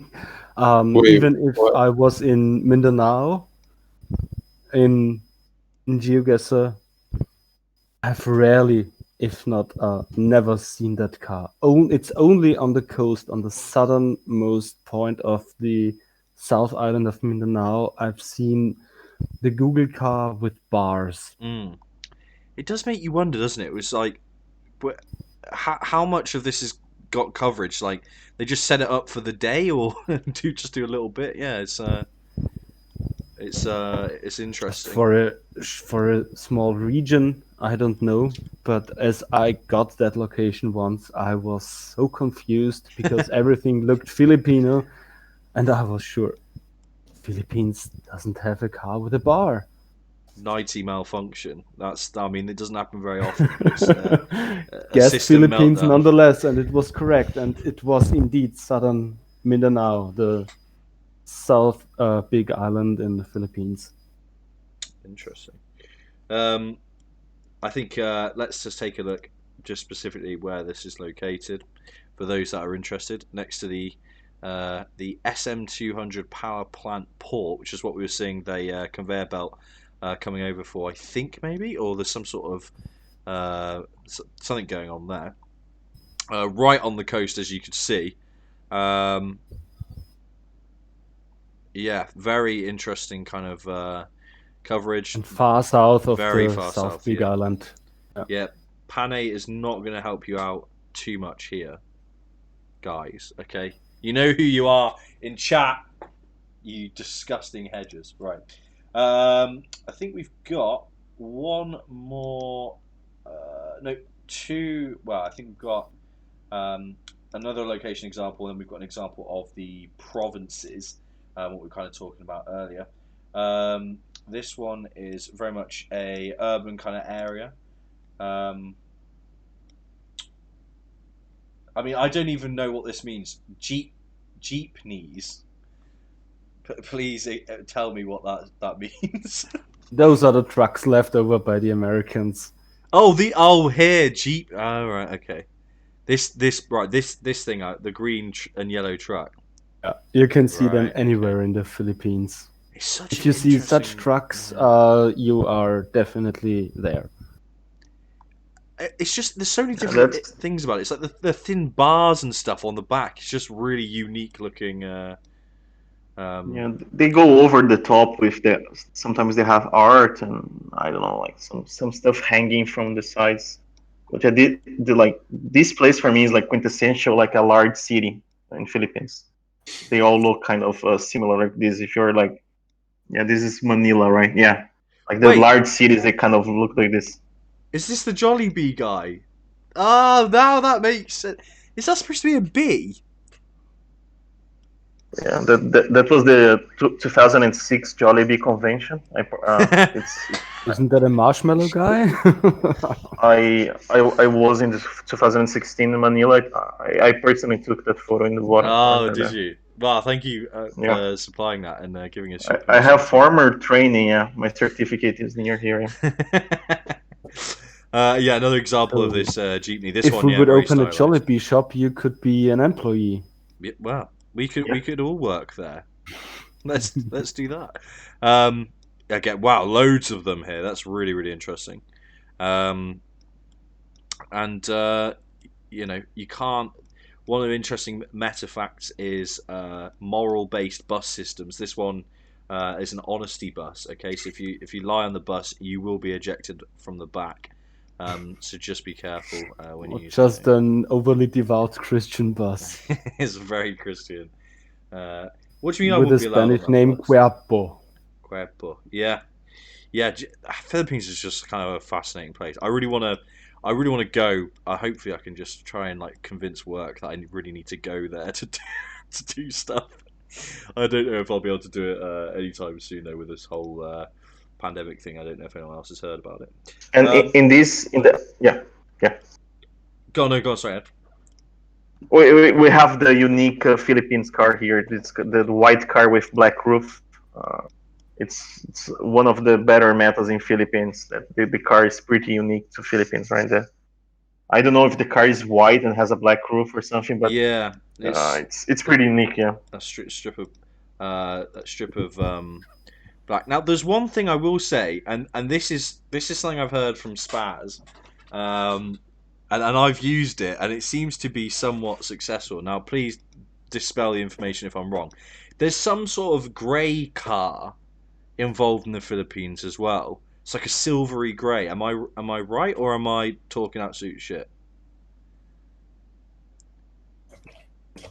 Because Spas has said Never heard about that. You've never heard this. He says, "Oh, there's this grey car meta in the Philippines," and he mentions it when it comes up. And I started using it. I don't know if it's real or not. Take it with a pinch of salt. Apparently, there's like a silver car thing going I on. think you should take Maybe there's with many a cars whole in spoon of Philippines. salt. There's too many cars in Philippines, but yeah, here at the podcast, we only put the best meta on the meta corner. So It's the same creme as de la saying, hey, creme. I've seen bars in the Philippines. When you see bars, you go Philippines. Yeah, that's a good point. Yeah. Yeah, Simrod is correct. Maybe Spaz does That's- need to yeah. go on the honesty bus. Yeah, that is a good point. But Only the best for the meta corner. yeah, I'll give it to Spaz though. I mean, he's not sharing this to wind anyone up. It is patterns and stuff he's noticed. He's a very good player, and as I said, I use it, and I'm going to continue to use it. And I remember, if anyone else, let's just forget the stream where I was dressed as a schoolgirl that I rage quit, but we won't talk about that bit. I beat everyone else in Asia, and I'm using Spaz Meta, so I'm just gonna leave that story. Right, last but not least, this is not quite a location, but a kind of an example of the provinces that you don't see labeled on the Google map, right? Correct. So like the text in black here inside the regions, those are the texts you see on the addresses, usually, right? Like in storefronts. Yeah. And what you see in Google is this capitalized text on the C. So instead of saying I don't know, like Zabalules, you probably see Central Luzon in Google Maps, which is basically terrible. Like you think you have a good information, like see an address, there's like the barangay, there's the avenue, there's the city, Yeah. and there's the province, like let's say Zambales. But you go to the Google Maps, there's almost no borders. Even the borders are only if island has more than one region. And Also, Manila, city of Manila includes, I think, 4 or 5 other provinces. The Yeah, metro yeah. region alone. And you only see So- Manila or the city name.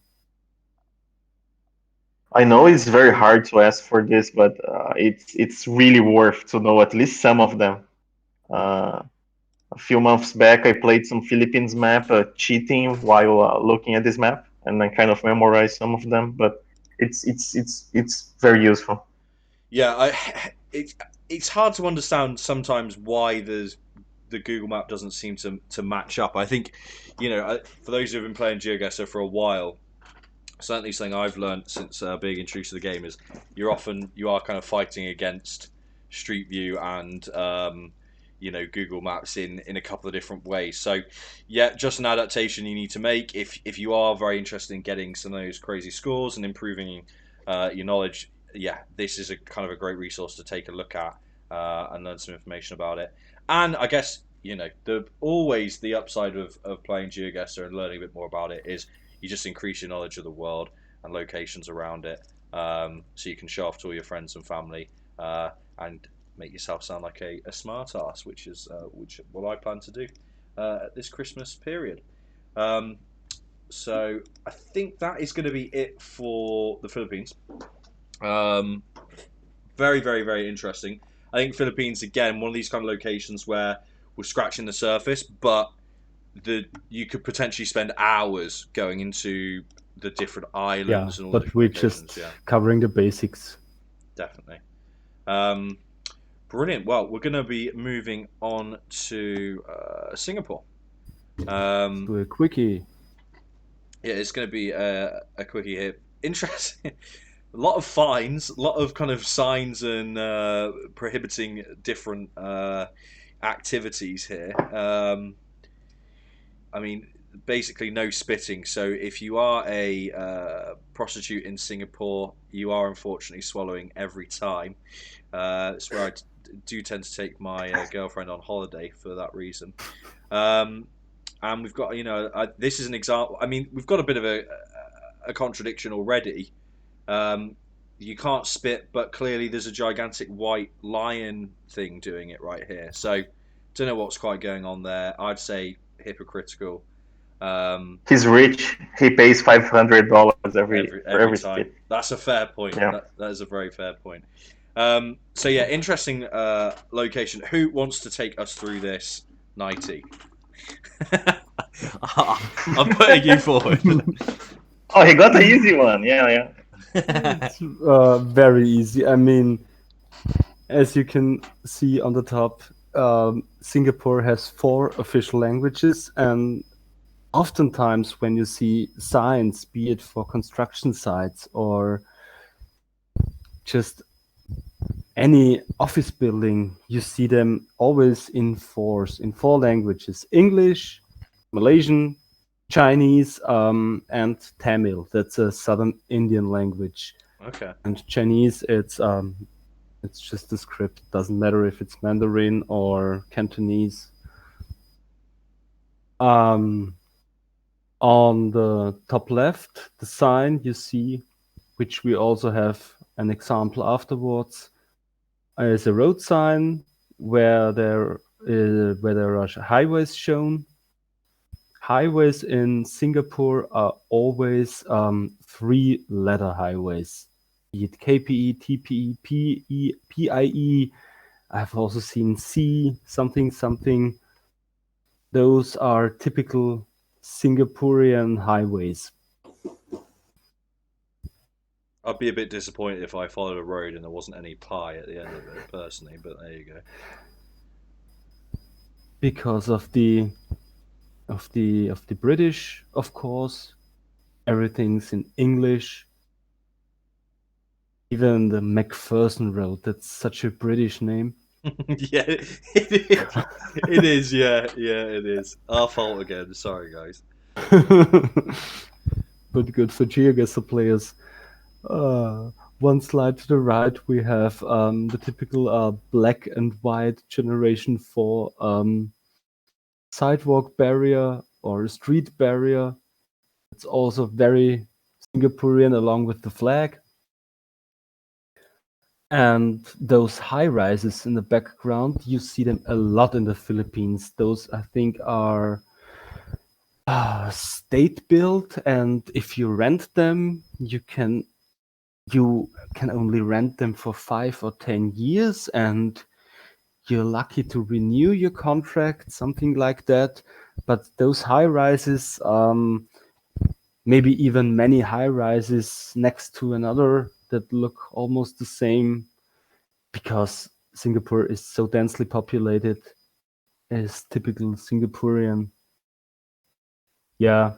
Next slide on the right, we see, of course, left-hand driving, an homage to the Brits. Yeah, I guess I think when I think of Singapore, when I'm guessing from a shitter's point of view, to me Singapore is like the Dubai of Southeast Asia, where it's like the roads feel very freshly, newly paved. Everything seems relatively new, kind of upmarket in a lot of different places, at least where the coverage is concerned. It's all of Singapore. It's the richest country of, I'd like to say, all of Asia, even richer than Japan. Okay. So they have a lot of money to build roads, to build nice buildings, everything, to make everything green, because everything is built up. Build a lot of They plant a lot of plants. Yeah. That's Singapore in a nutshell.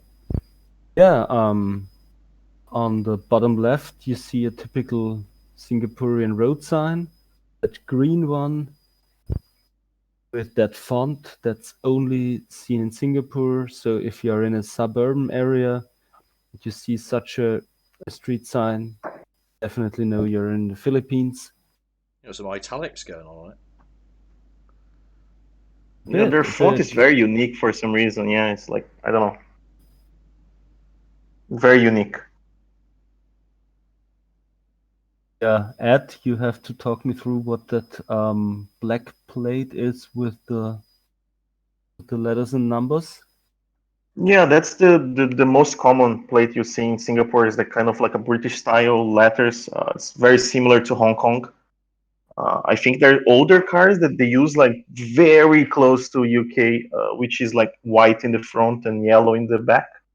But I think it's like maybe older cars because nowadays it's mostly black license plates. Yeah, black license and shorter numbers and letters as I've seen, because I've only seen blurred ones in Singapore. Mm. Yeah, even the font kind of feels like the UK license plates.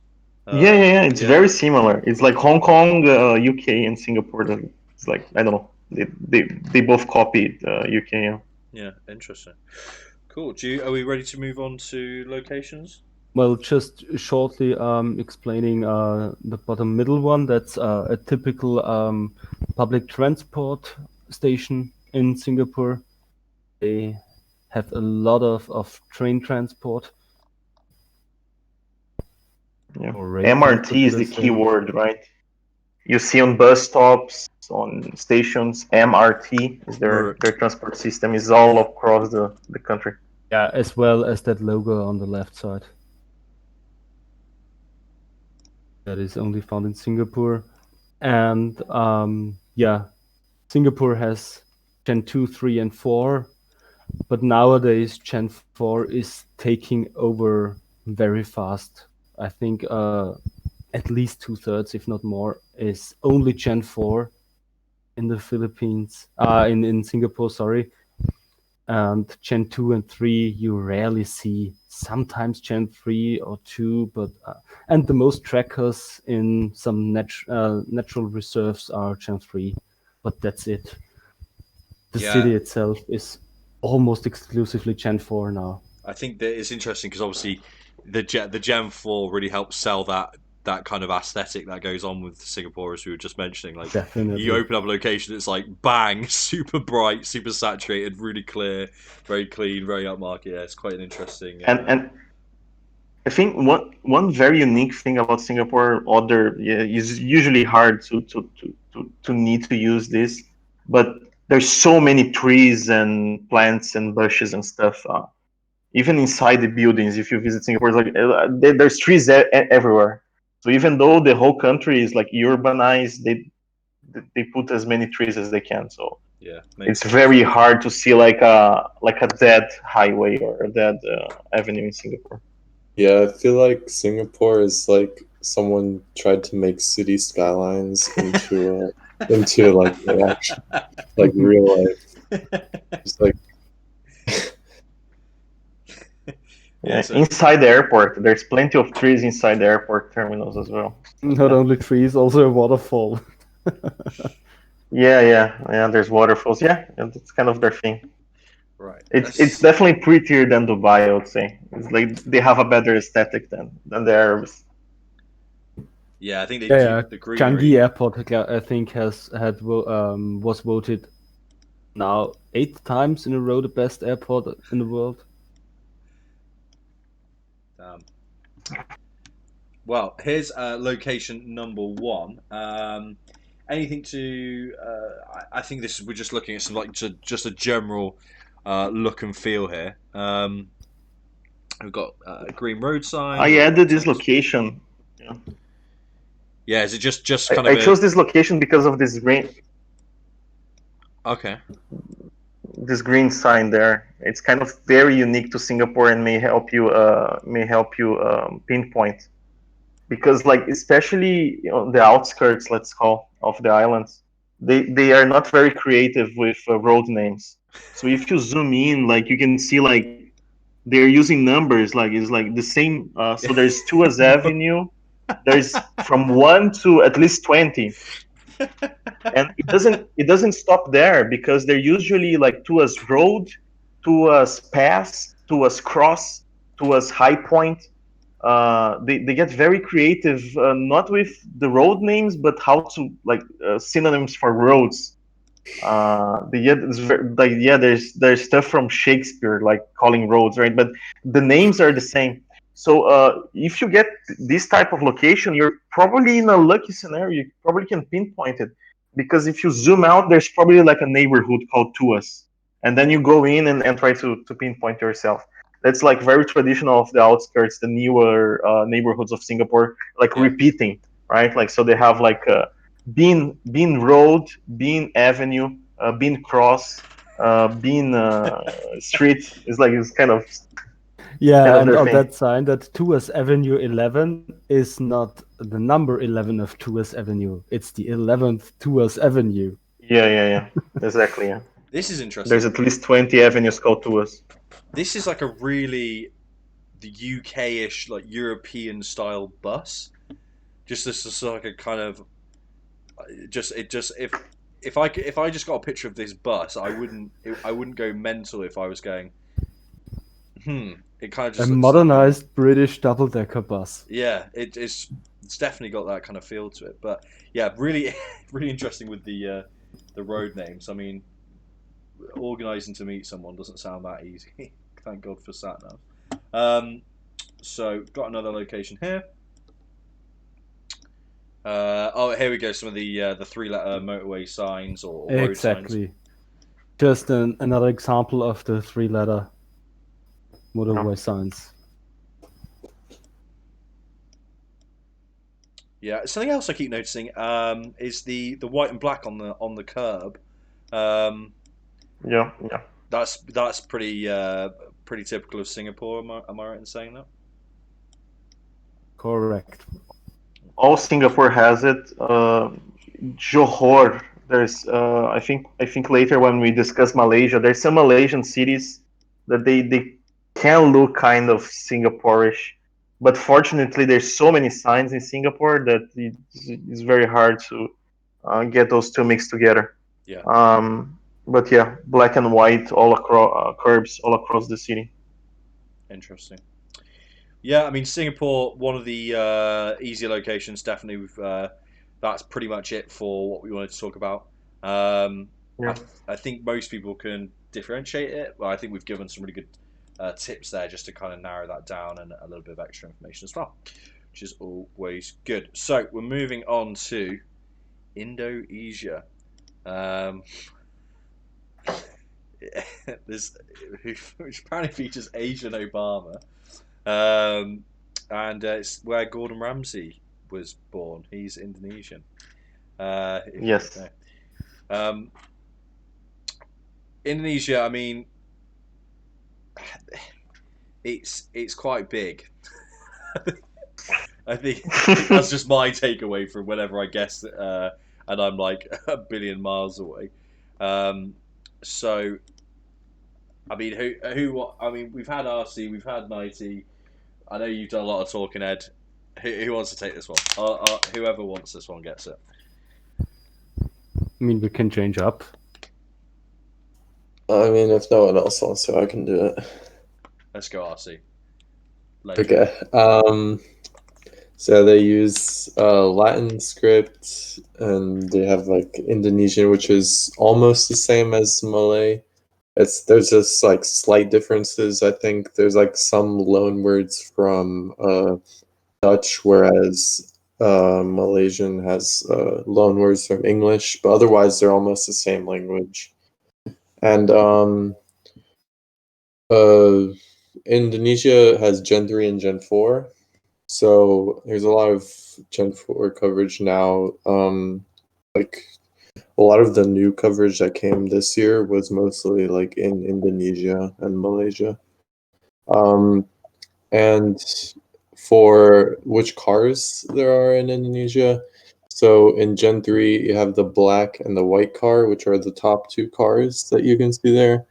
And then in Gen 4, there's a black car, and there's like a whitish, silverish car. So I don't know if there's any sort of meta for where the black car is. I know like a lot of times people say black car is Sulawesi and Borneo, but I have seen it in like Java as well, so I don't think Yeah, it's it's in really Java as meta. well. The only thing you can be sure of if you see a Generation 4 black car, it's only in Indonesia. Yeah. Right. And interesting thing about the road lines. So in that picture, you see yellow lines. Before, I think before 2019, Indonesia only had white lines, white center lines, but they changed it like very recently. So now it has yellow lines as well. So you may see yellow on like Gen 4, whereas you'll see like white on Gen 3. Or you could still see some roads with white on Gen 4.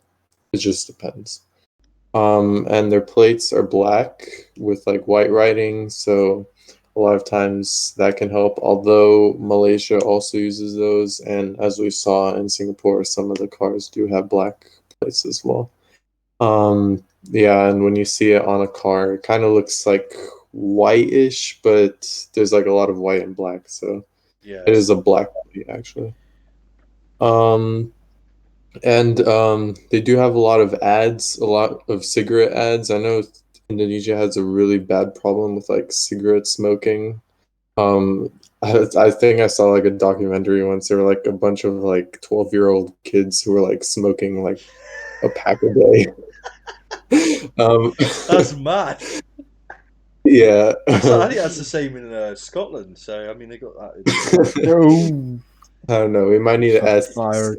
Sim on that one. And then a lot of motorcycles as well. They love their motorcycles in Indonesia. And on the on like ads sometimes, not really on ads, but mostly on like billboards, you do sometimes get like city names or kabupaten names. So kota is the word for city in Indonesian and in Malaysian as well. So if you see kota, that's the city. So you're looking for a city named Kota blank, and then kabupaten is the province, or like it's a subdivision of a province. Again, those don't come up on the Google map, and there's like hundreds of them. I think It's like a I county think in the US or something. yeah. Yeah. Yeah, kind of like a county, yeah. I think um I don't know if they're really memorizable. I know Granis like memorized the Malaysia ones, but even he was having trouble with like Indonesian ones just because there are so many of them. So I don't know if they're really useful to memorize, but definitely look for the quota.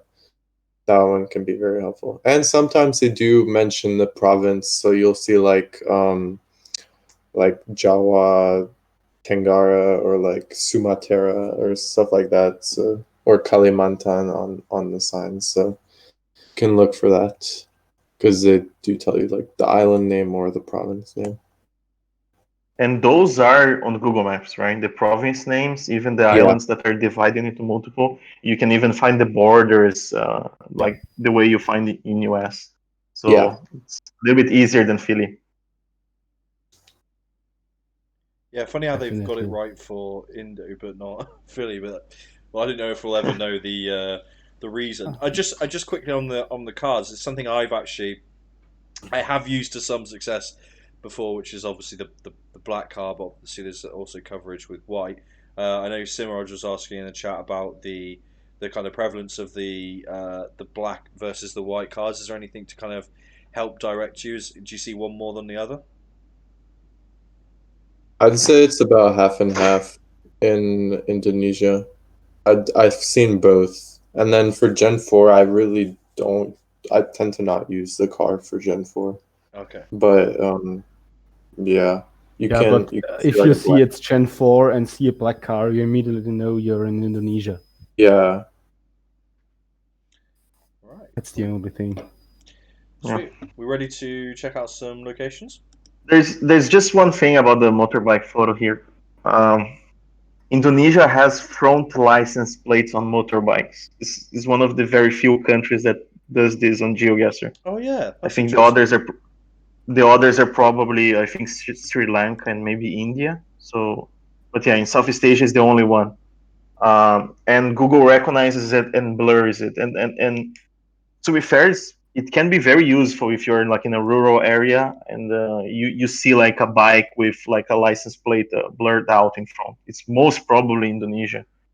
I know that since I started publishing this quote unquote meta, some people complain, but yeah, what happens is like Indonesia, especially in the rural areas, there's multiple bikes that don't even have the back plate. So like, of course, they don't have the front plate in some cases. But I've yeah, never like complained. It has helped me in 100% of all the cases. yeah, but yeah, I know some people, yeah, I received some formal complaints, and the other thing I even noticed here in Vietnam is that because Indonesia is like the largest country, they are also the largest producer of scooters, and sometimes the scooters, because they are made in Indonesia, they have the brackets. So like sometimes a Vietnamese guy sees those brackets and he puts like I don't know his mother photo or something, and the same in Philippines, and Google recognizes it and blurs as well because I think Google's AI looks for the bike, right? So like sometimes you may see in Vietnam or Philippines some blurred front license plate, which is actually not a license plate. It's just like something silly the guy is doing. But yeah, it's like it's by the law they need license plates on the front of motorbikes. It's different than Malaysia on that matter. Yeah. Sweet. All right. Thanks for that little tip. But that's really, yeah, the quite an interesting little bit, kind of little bit of meta there, little fact. So, going to open up the first location. Here we go. So, typical Indonesian hat on the banner, red government license plate. Haha, there we go. So this is the typical hat that I'm referring to. Yeah. You can see this all over Indonesia on posters, on advertisements, on political posters. People with that square hat, I want to say, they have a special name. I don't know what it's called. If you see such a hat, such a black hat, that is Indonesia. Yeah, it's quite unique. What's the main religion here?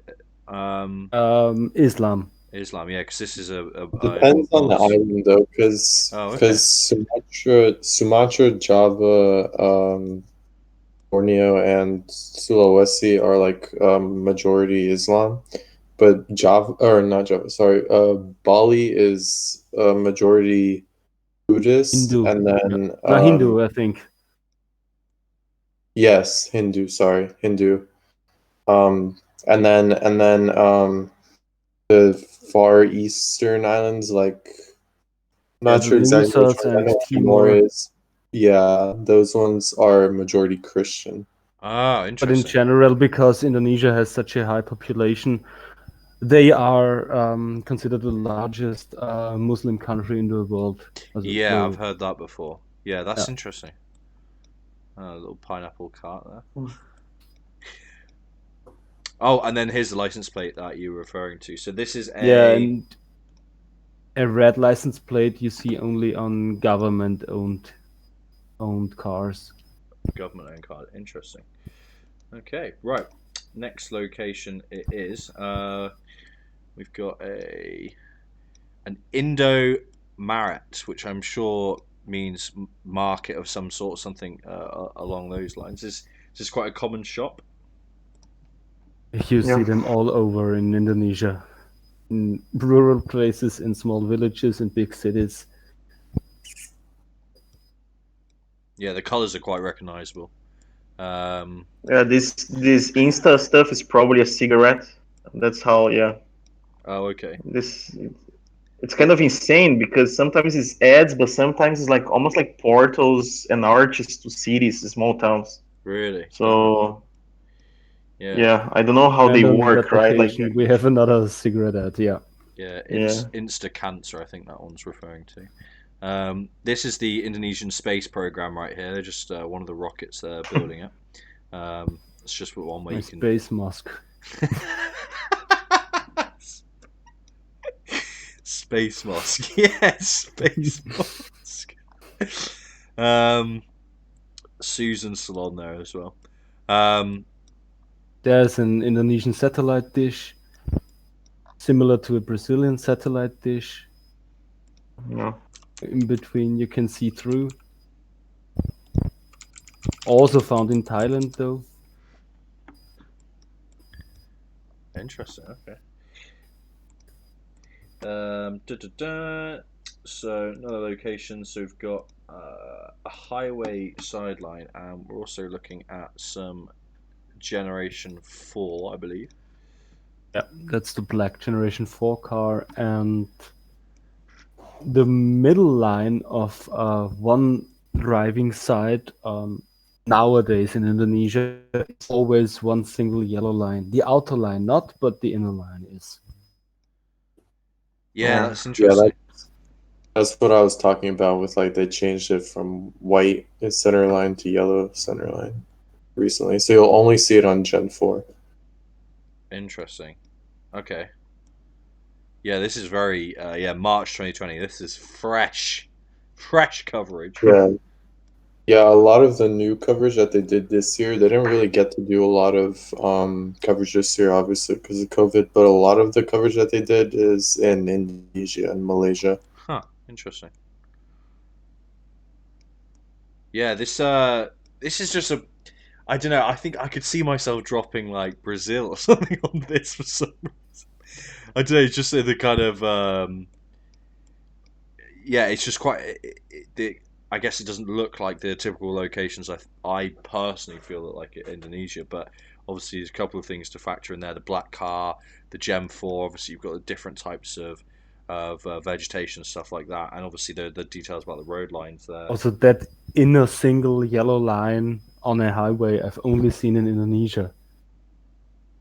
Either they have yellow lines in the middle or on both sides, or two yellow lines in the middle, but never seen one single line on the inside. I think it's because it's divided. Because on U.S. interstates, you also see like the single yellow line on the inside. Because the other yellow line is on the other side of the road. Ah, I see. Okay, interesting. Well, talking of yellow lines, that brings us to our next location. We've actually got a yellow center line here. This is not exclusively one straight yellow center line. It can also be a dashed line. Yeah. Do you think we can just go up the road? This one's interesting because it's Gen 3, but as you can see, it's August 2019. So I guess they took this Gen 3 like really late, and that's why there is yellow lines on this Gen 3. Mm-hmm. So yeah, that can be a tricky location, I guess. Yeah, but you have Indo flags there. Indonesia likes to put their red and white flags out, so that Right, is You can very notice the easy. front plate on the bikes here as well. Oh, I think all the bikes here they had the front license plate. So.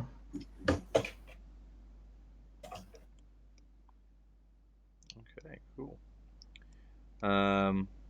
Yeah, a lot of flags out. Yeah, you're right. That's I mean, just I think I read an article one day. They just said big fans of Geoguessr.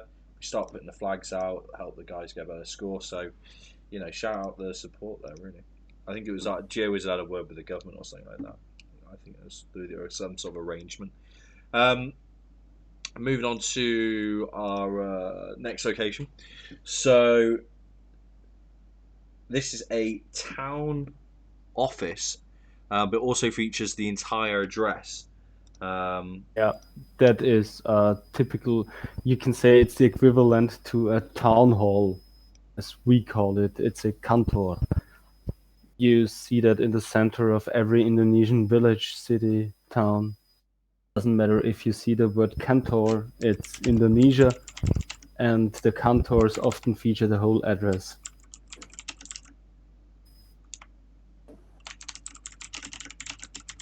Yeah, definitely go either for those or sometimes in rural areas like schools may have the full addresses as well in a very similar fashion. Mm. Yeah, going for public buildings seems to be the key for pinpointing in Indo. Okay, and I guess this location we've got the white dash road lines. Yeah, so a little bit difference there as well. I'll just show this on the map quickly.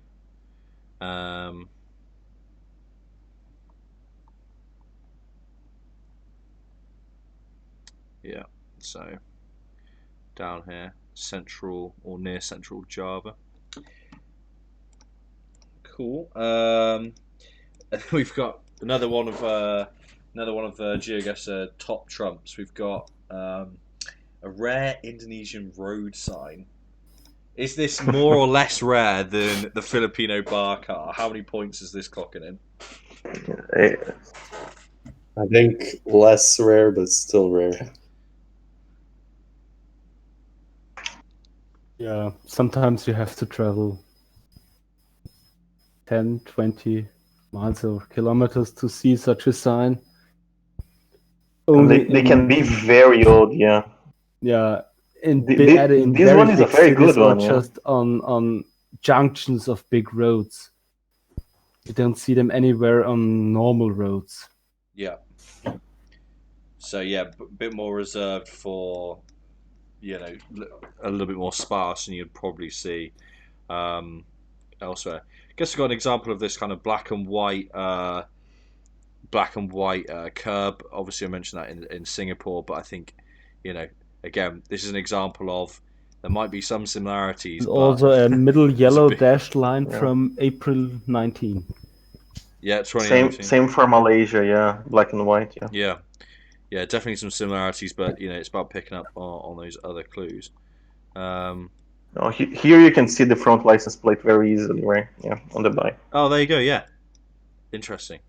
That's a really didn't know that. Both of them, yeah. Cool. That's the sign. Yes, Granis, we're still going. There is a lot to cover. I told you guys when we started this up. I said we're not messing about on this one. Don't forget, just last week we were doing Oceania. This week the boys have got this out. It can't be understated, okay? The amount of work that's gone into this is incredible.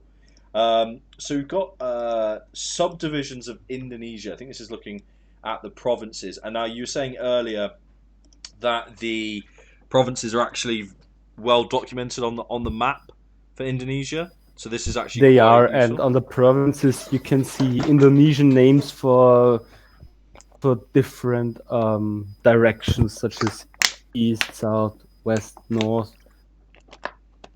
That's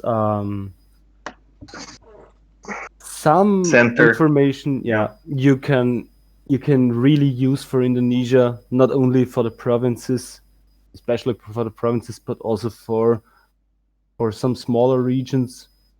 When you see, for example, the name Utara, that means north, such as on Borneo, Kalimantan, Utara, that's the north district of Borneo.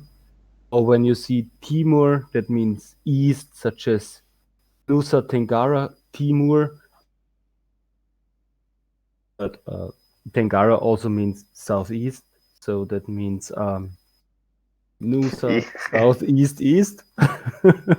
Yeah.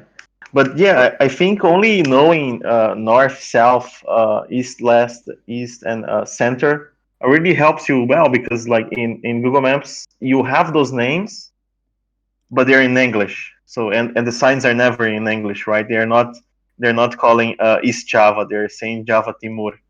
So if you remember those five, you can probably find the province quite quickly. Definitely. Or there's Selatan, which means south, or Barat, which means west. What is center? Center is Tenga. I think it's Tenga, Tenga, yeah. right? Tenga is center. Center, yeah. Sweet. Well, Definitely easier than Philippines. yeah, that is for sure. Also, a really helpful word in Indonesian, also in Malay, because those languages are similar, is jalan, or shortened JL. That means just street. If you Right. don't know what jalan is, that is a street. Brilliant. Okay. Right, I think it's time to move on from Indonesia. I believe that was all of our locations and the little map there with the provinces on. Yeah, Jesus, big old place. We're marching on. We're heading towards the end, guys. But some more information to go through. Lest we forget, Malaysia. No durians in the hostel, please. Okay, don't bring them in. Don't open them up. Because they stink like vomit, supposedly, right? Nah, they smell good like cheese, as far as I've heard. Oh, Yeah, it's more like onions. interesting. Uh, Well, I remember yeah, it's Kobe. not that bad. It's not that. It's not what you see on YouTube and people like throwing up. They're probably from America or something. So it's not. Well, I remember Kobe had a durian like Jaffa cake on his stream not so long ago, and he was like obsessively sniffing it to try and see if it smelt weird, but it didn't. So there you go. I kind of like it, right? It's like it's the same with Vegemite that some people try to eat and they throw up or stuff. It's like they're overdoing for some reason. It's like yeah, definitely not that bad. Yeah. Yeah, that's the Or they are really mayonnaise's. such pussies. Yeah, I think it's from the mayonnaise's spicy crowd, probably. Um, right, who wants to take us through Melee? I can do this. Yeah. Take it away, Ed.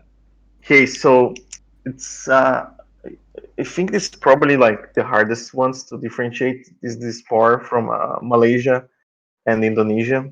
There's lots of similarities. Start with the language. The languages are fairly similar. There's not much words you can tell them apart, and they both ride on the same side of the road, so it's quite hard. Um, Another thing is the license plates. They also have white and black. The small difference here is like they have just a single black line in the middle separating two groups of letters and numbers, whereas Indonesia has three groups. So sometimes you can see through the blur, but still quite challenging. I have here some signs and road names, road signs. In Malaysia, they usually have like a combination of blue and yellow, both on text and on some symbols. This little logo, little shield for the highways, it's very unique to Malaysia.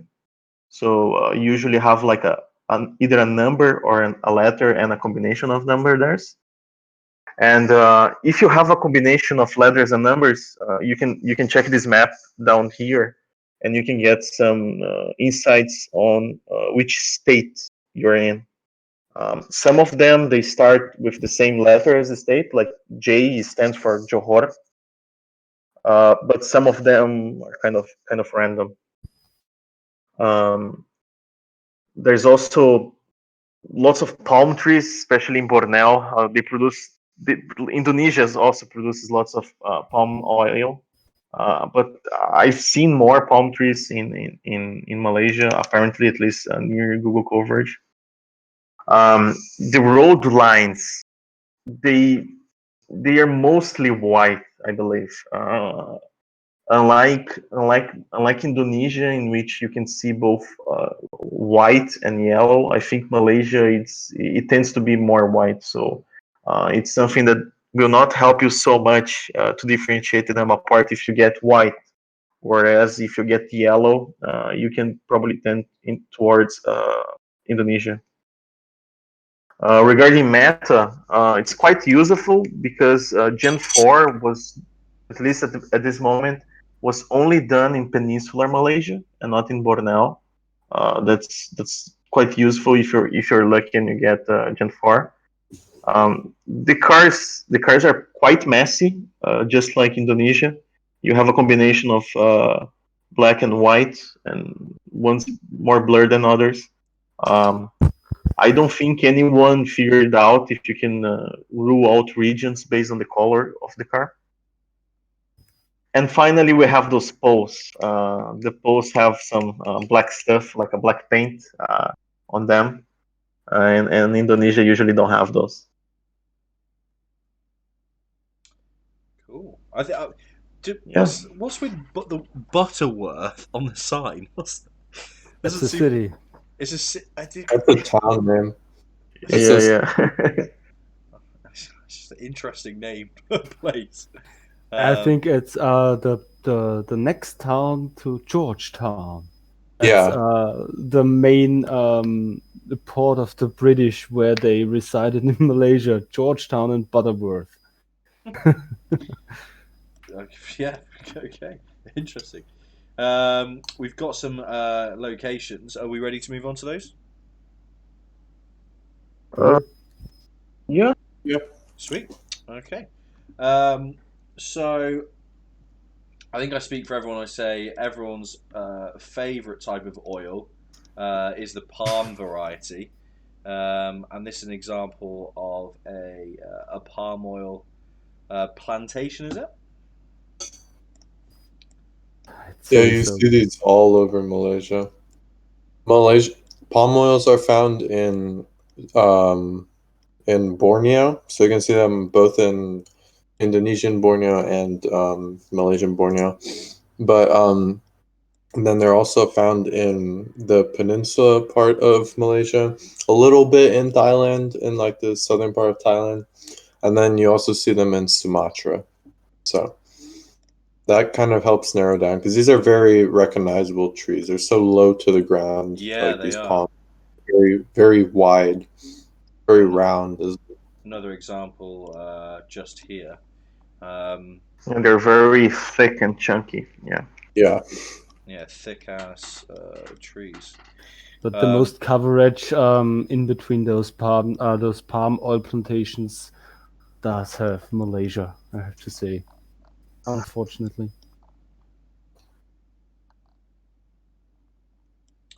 Cool.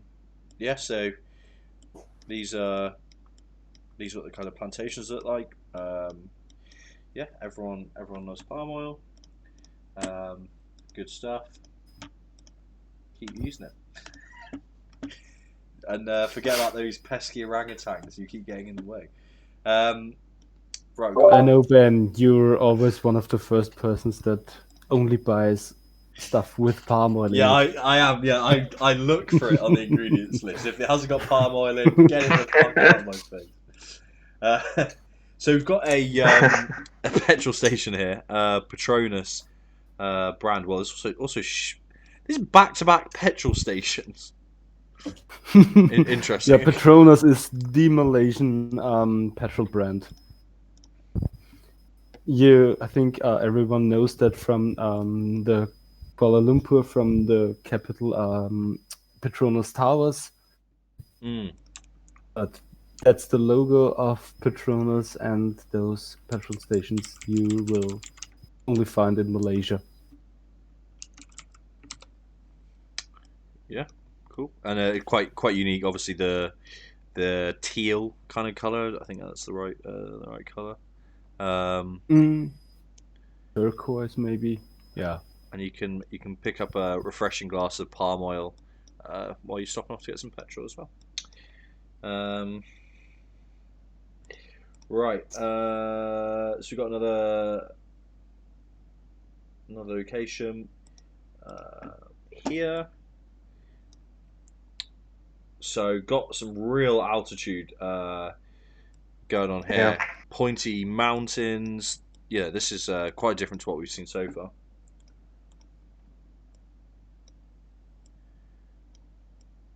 Yeah, this is the far eastern part of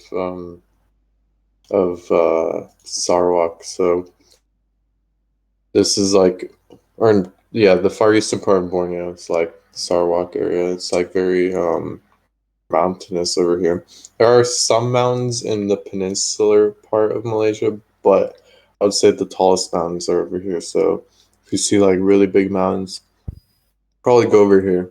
And then obviously the all of Borneo part of Malaysia is Gen 3, so it has to be Gen 3 if it's on this side. Yeah, and it's pretty rugged there. Not rolling hills or mountains, but pointy and rugged mountains in the far northeast of Malaysia. Yeah, they're not fucking about with these mountains whatsoever. As you can see on the map, far northeast. Yeah, Sabah state. Yeah. Cool. Another location covered. We've got some road signs and some poles on this one. And immediately, obviously, I'm noticing exactly what you're pointing out in the earlier slides. Obviously, we've got the pole with the kind of like black square with the white writing on it, which is pointed out. And then we've got a real classic example of the signs that we're also looking at. So we've got the blue background, that kind of shield. I can't think of the shape. The yellow there as well, just like we pointed out. So yeah, Also on both signs, you have those poles that are black and white. Oh yeah, that's a good point. That's typical Malaysian. So if you see Malaysian or Indonesian language, both are pretty similar. But you see signs that are standing on those black and white poles, they are definitely Malaysian. Okay, interesting tidbit. Oh, and here we go again, just to really hammer the point home. Another sign, black and white pole. Yeah. There you go. And this road is better, right? Because this road gives you the state. Yeah, with the road we are in is the 64, so it's probably a little bit harder to find this on the map. But the intersection is with C something. So you don't need to know them all, but you can zoom fast on the map and find the region, the state, which has those C highways or quite useful. There you go. So we've got not a location here, but we're going to look at a couple of different flags. So we've got two important flags to see if you're in the Borneo part of Malaysia, because Malaysia loves their regional flags. Again, dragging over the wrong tab. So here's flag number 1. So if I'm reading the link correctly, this is the flag of Sarawak. That's the southwestern part of Borneo. Okay. Of Malaysian Borneo. If you're lucky and got into an urban area, the flags will be almost anywhere in the city. Also, a street view example of that is included.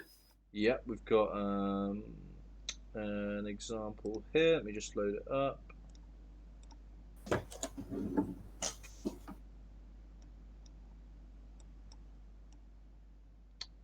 Here we go. No, that's the wrong one. No, that's the wrong. Wait, let me just try that again.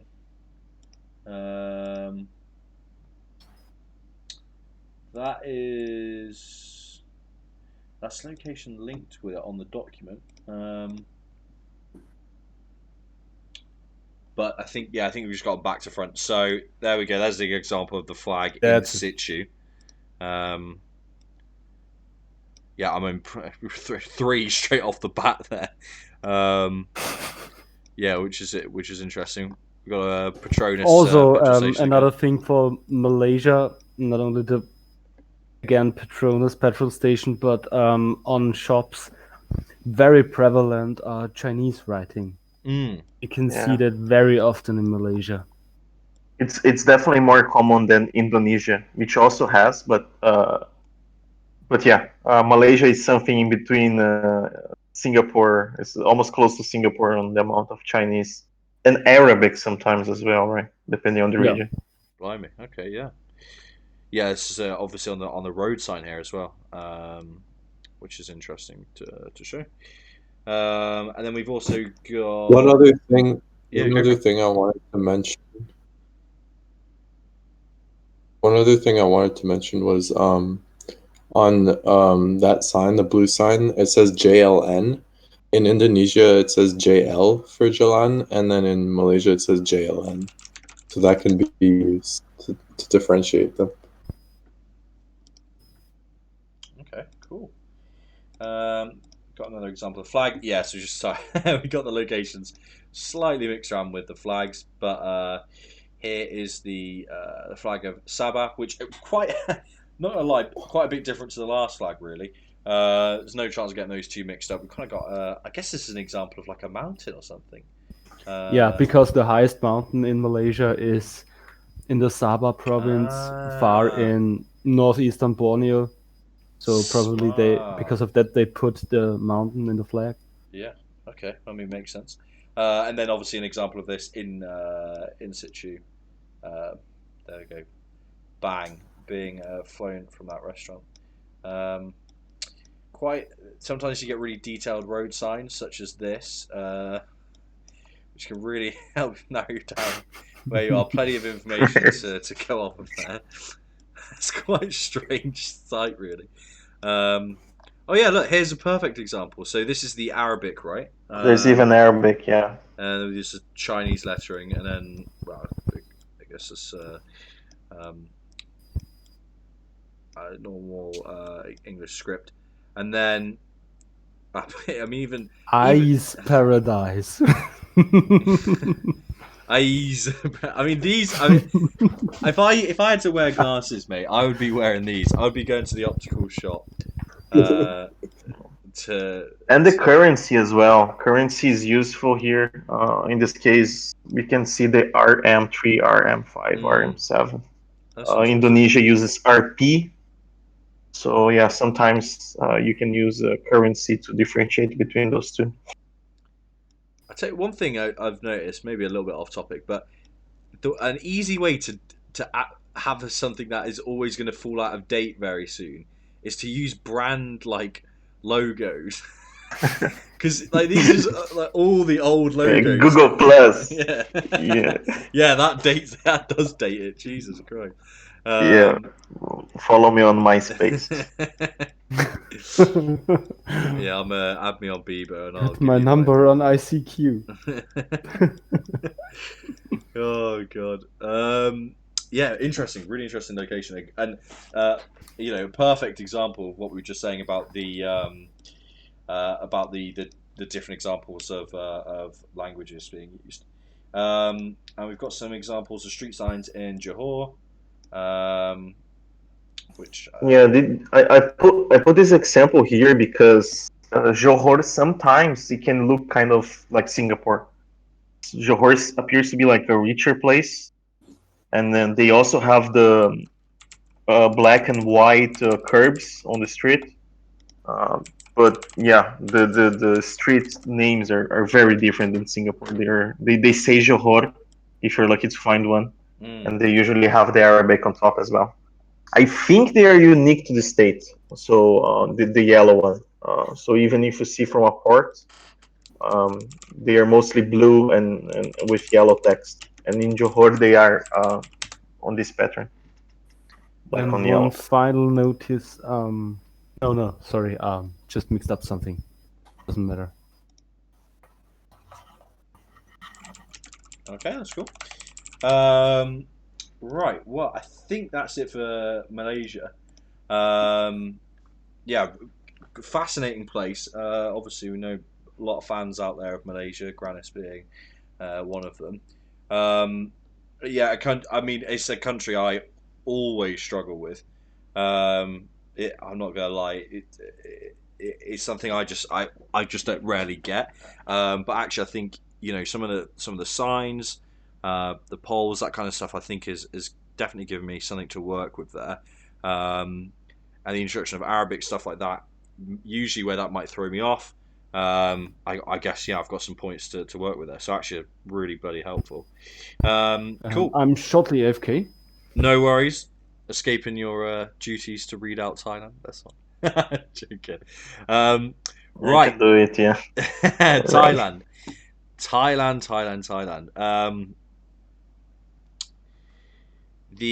Quick thing from Pasta says the Arabic like writing is Jawri or Jawi script. So a little factoid there for you. Thailand. Notorious kind of party place. I think is it's known as kind of out. Well, I don't really know what the opinion is inside the country, but I know I have plenty of friends who've been to Thailand. You go out there, you go teach English for a bit and kind of get fucked up for 6 months. Is definitely a way of experiencing the country. I mean, plenty going on here. And if you're a balding kind of overweight white guy, which I think I'm heading towards in the next 2 to 3 years, place to pick up prostitutes and other such delights. So I like about Thailand is that people are very friendly. So you can see here 2 ladies helping a guy with the ATMs, because the ATMs sometimes they're too confusing. So like people come help you out. It's like amazing place. I love it. That's a really good point, and I think again, you're right. And in the top left, we've got a lady giving some directions there. Possibly showing him where maybe a hotel or a place to stay. Very very kind of her. And also the most accurate meme of all time, which is I stroked a heavily sedated tiger. Every time you see people do that, it is rather hilarious. They'll maybe post it on Instagram with some sort of inspirational quote while the tiger is absolutely fucked off its head. So there you go. Enough cultural commentary. Let's have a look at the information. Now, from a Neek perspective, I'm always mixing up Cambodia and Thailand every single time. That's what I'm doing all the time. So talk us through some of these elements, and I'm hoping I can start introducing these and start guessing the right country. Yeah, so I think the first one is the way they drive. Thailand is left-hand drive, and Cambodia is right-hand drive. And hopefully, after some images that we have here, people are now a little bit better at differentiating the script between Thai and Khmer. Again, I still believe that's pretty hard to differentiate Thai and Lao, but with some experience, you can notice like Thai and Khmer are pretty different. So let's use this first sign, the blue sign, as an example. As you can see, there's basically no little diacritics or squiggles or whatever under the letters, and basically every single sentence we saw during our Cambodia round, there was lots of little things happening under the text. So there's clearly more towards Lao and not Cambodia. The license plates are mostly white, which kind of helps separate from Lao again. They have their standard road is like this straight yellow middle line. That's their standard road, is the most common one. However, it's very common to have a concrete roads, especially in like suburbs and little rural areas. They never get as wide as we saw in Philippines. The one that I have this image here on the right is the widest I could find. It's usually like on a large suburb of a city, but they are usually kind of not as wide as we saw in Philippines. Other things that happen in Thailand is like they love their flags. It's very common to see Thai flags everywhere. Okay. And on the few occasions that you don't see the Thai flag, you can see the Chakri flag, which I made a little sign here. Is that the yellow flag? Right. what I believe it happened, I think the coverage back. was probably done in around like 2016 and 18, and it was probably done between like Rama 9 and 10.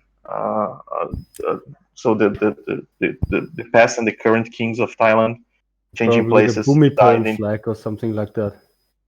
yeah, he died in 2016 or 17, I believe.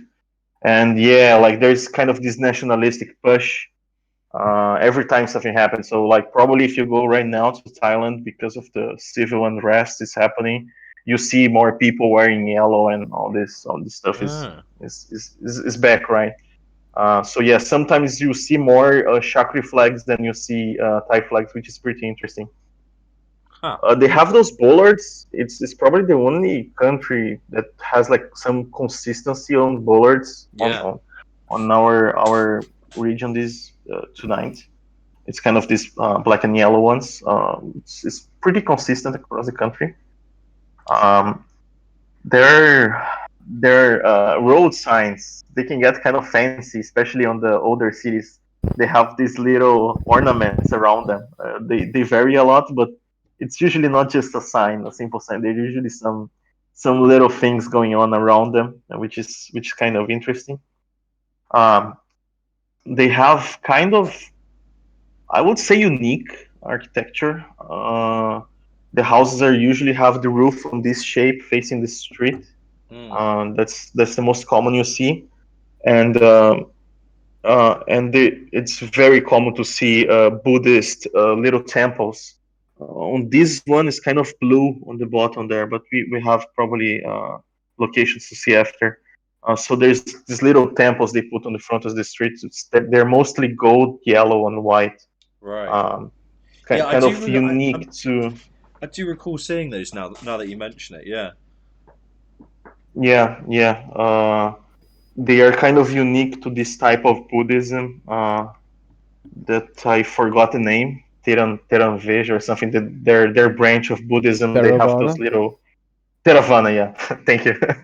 uh, is kind of their thing, and they have both of the latest generations, 3 and 4. 3 and 4. Um, Nice. Yeah, but yeah. the cars are inconsistent or not seen. Yeah, like that's why we didn't put cars here. Yeah. It's I would say it's almost useless. There's probably better tips than trying to look at car colors here.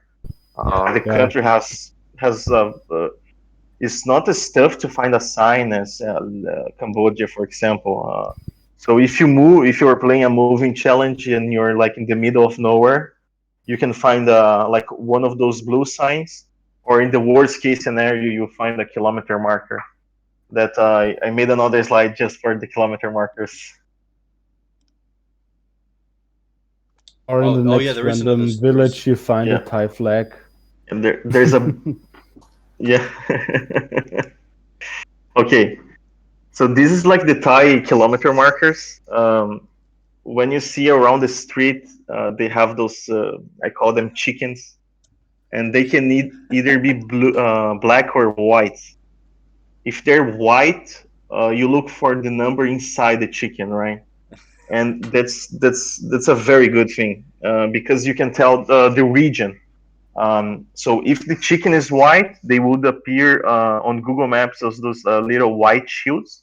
It can Oh, be okay. from 1 to 4 digits, and the first digit tells you the region. So 1 is north, 2 is Isan, 3 is Bangkok, east and central, and 4 is south. So you not only have like a good information about the pinpointing, but also your scanning region reduces a lot if you find a white chicken. But if you find the bottom one, like the black chicken, um, there's also a road name. In our case here is like 2014. They appear on Google Maps as yellow on blue shields, and they're almost useless because half of them they don't even appear on Google Maps, and the other half they repeat across provinces. And there's like 49 or 40 or 51 something provinces in Thailand. So if you find a black chicken, just keep moving until you find a white one. That's my I'd message. rather call them Chicken mete. eagles, but to Well, each their own. I actually thought that in the top one, I thought it was like a ghost at first. It's just weird, but you can kind of see them on the little white signs on the map. There's like a kind of little black little marker above the number. I guess that is the chicken, And eagle. if you can bird. read Thai, you even could locate the city or the town. Yeah, unlike But I unlike doubt anyone Cambodia, speaks Thai. Learn Thai for yeah, Geoguessr. unlike Cambodia, they are never. I never seen one in Roman characters. Cambodia, you can be lucky and find one in Roman characters, but in Thailand, yeah, you're Never. unlucky. You No. need to find a blue sign. Yeah. Okay, sweet. I think we've got some locations to look at, if that's all right. Now, Ed, you happy covering off the chickens there? Yeah. That's enough, I think. Right, let's go through these locations. This is, apart from 2 islands, going to be our last set of locations. So, first, let's just check out the script. Obviously, we're talking about that. So, I mean, kind of, yeah, Very round, and yeah, as very I round, yeah. talked about it in the Laos and Cambodia countries, Thai has circles around, on top, and inside their script. Yeah. So you always find those small circles everywhere. Yeah.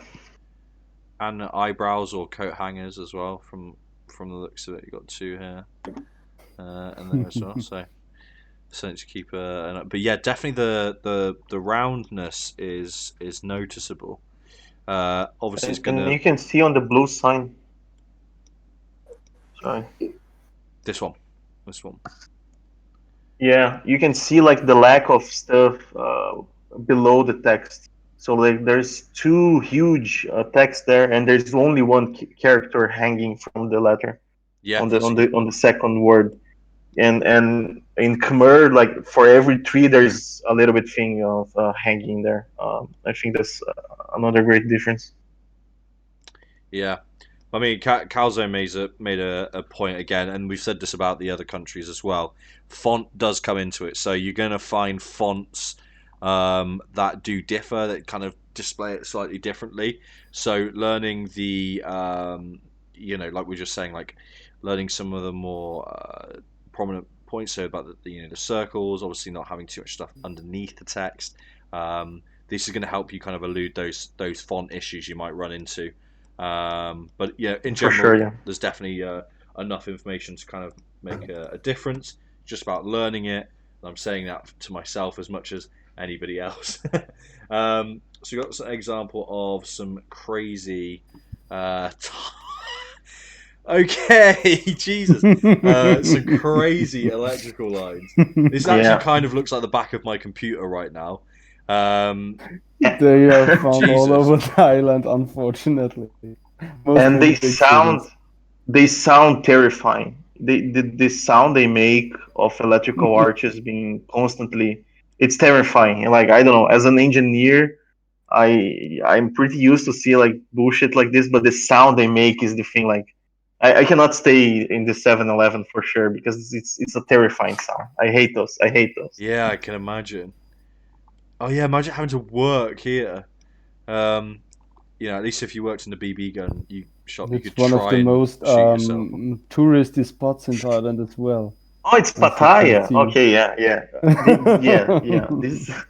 Yeah, it's a great city for the temples and the other stuff.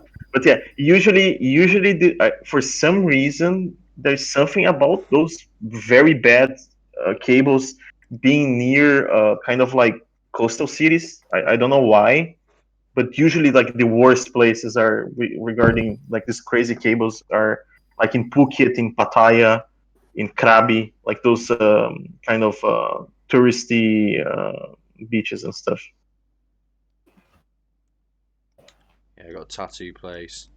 Yeah, this very like sort of commercialized area, and we'll just take a quick look at it on. The Royal Massage, the ultimate a go-go. Yeah, there's usually lots of STD tests being sold. Like, so yeah, you can yeah. I can imagine. I'll ignore that. Thank you, RC. We're trying to educate the world on some of the delights in Thailand. Right, moving on to the next location. So Thailand has, similar to the Philippines, many concrete roads, but they're mostly small side streets, not on main roads. Along with it, there are many holes in electricity pole. You see patterned concrete fences. I think I might be reading the wrong. That is a wrong location. One. I'm having some deja vu here. Yeah, this is the this is from a previous round. I wonder if we do have a location for that. Might be we just got them mixed up. I think I've copied some wrong link there. That's okay. We can just move on to the next one. It happens. There's, as you guys can imagine, as we are 3 hours and 15 minutes in, there's a lot of links, so it's quite easy to get those mixed up. But I think the little kind of Buddhist temple link, the next one over, is correct. So yeah, here's an example of a little shrine. And in the distance there is another pole with the holes. Oh yeah, there you go. Yeah, you got the kind of the holes. Yeah, those are good. Yeah. Same.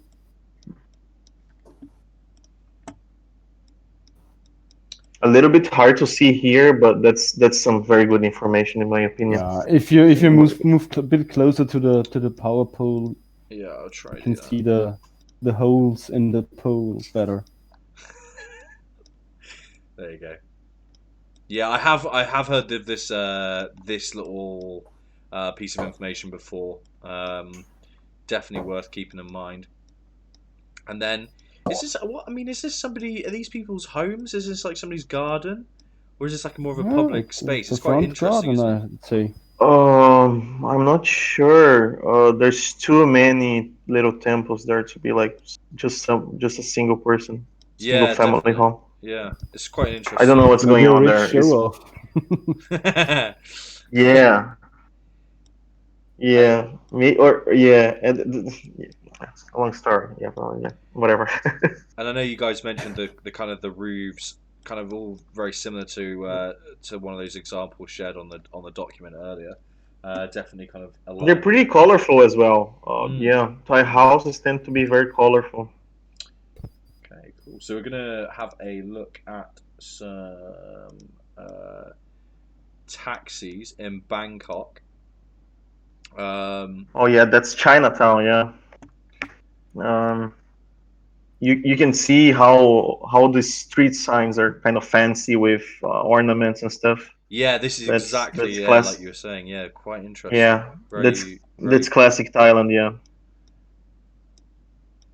And yeah, it's just like especially that taxi in the front, the one that the top is yellow and the bottom is green.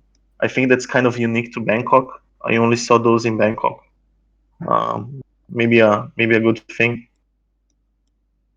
Yeah, it's got some examples of the electricity lines, which makes working underneath them pretty miserable, I can imagine.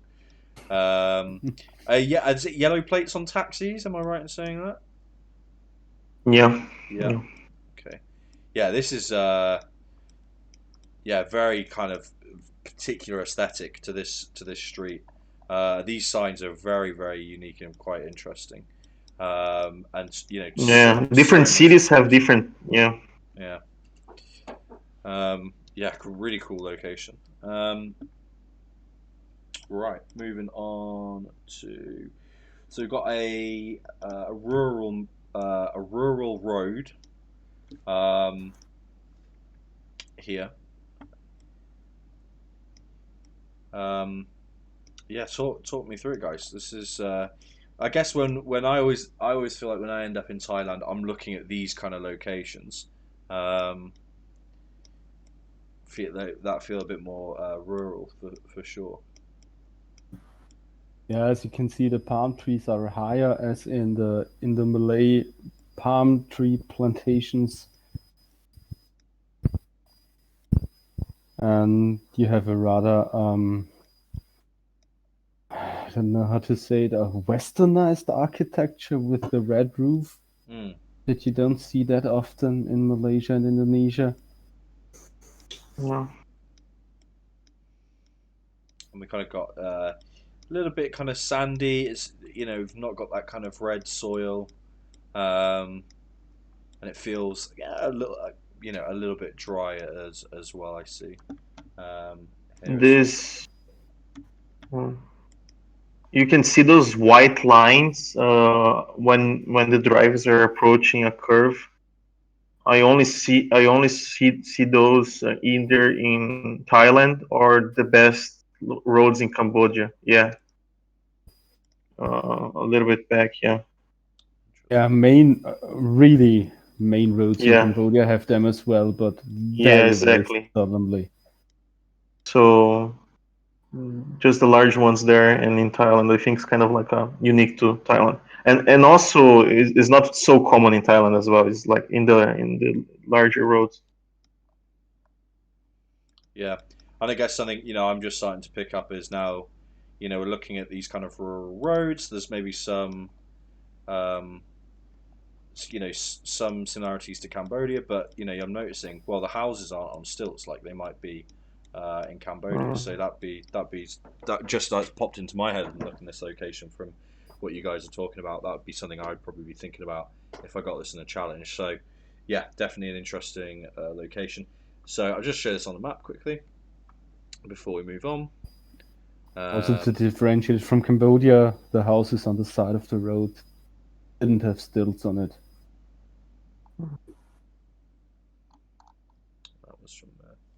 Cool. So we're looking at the next location. So this is a very mountainous in the northern part around Chiang Mai. Chiang Mai. Chiang Mai, yeah. Chiang Mai. Okay. Um, yeah, this feels very obviously mountainous, but yeah, quite lush and sort of foresty around here.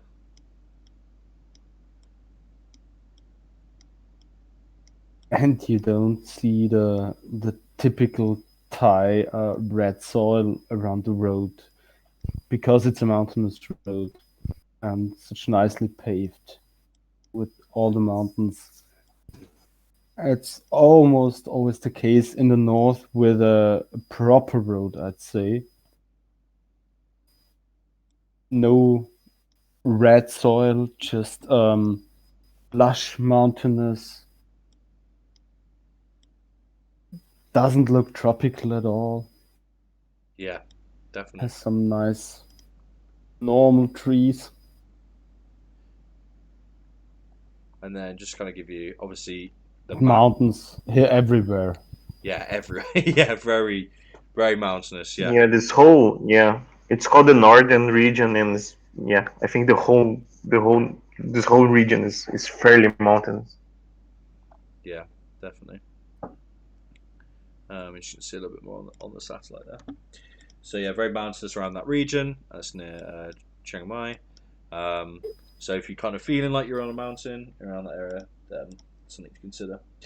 So we've got hills also in the south towards the Cambodian border, but obviously something you've mentioned just there, soil color, and this is way more red than what we've seen previously. It is, and it's a rather small mountain range on the Cambodian border. It matches what we saw in really Cambodia, right? Yeah. Yeah, exactly. Really red soil like in Cambodia, but it's mountainous. Also, those arrows, those yellow and black arrows, are only Thai. You don't see them in Cambodia. Okay. That's Left-hand drive as well, whereas Cambodia Yeah. has right-hand drive. That's near the Cambodian border. Oh, and somewhere in a national park or in the mountains around. the double-sided they're double-sided as well, which is interesting. And you can Yeah. see a typo, yeah, with the little Yeah. holes, yeah. Oh yeah, there you go. Good shout. And some speakers. what? Why do you need speakers in the middle of a road? I don't know. I don't know what that would achieve. I wonder if it's like a. I wonder if it's like a warning Maybe system tsunami. for. I don't know. Yeah, some like a I don't know landslide or how. something maybe. I don't Yeah. know how close we are to the coast. Not that close. Well, let's have a Could quick see. be. Yeah, not that many earthquakes. Um, yeah, by the region, I would say it's probably to play some music. Little party driving Yeah, around. Rick Martin. Yeah. Uh, so we've also got a location from the southern Panhandle. Um, these are kind of different looking mountains. I mean, the document says pointy, and I think this mountain is particularly a good description of that. Yeah, quite different to what we've seen in terms of the other mountainous areas. And there's a note here saying the landscape Definitely, looks. yeah. That's on the road to Koh Samui, Phuket, and those areas in the middle of the Panhandle have quite some distinct mountains. I think only in Southeast Asia more distinct are the northern Vietnamese islands.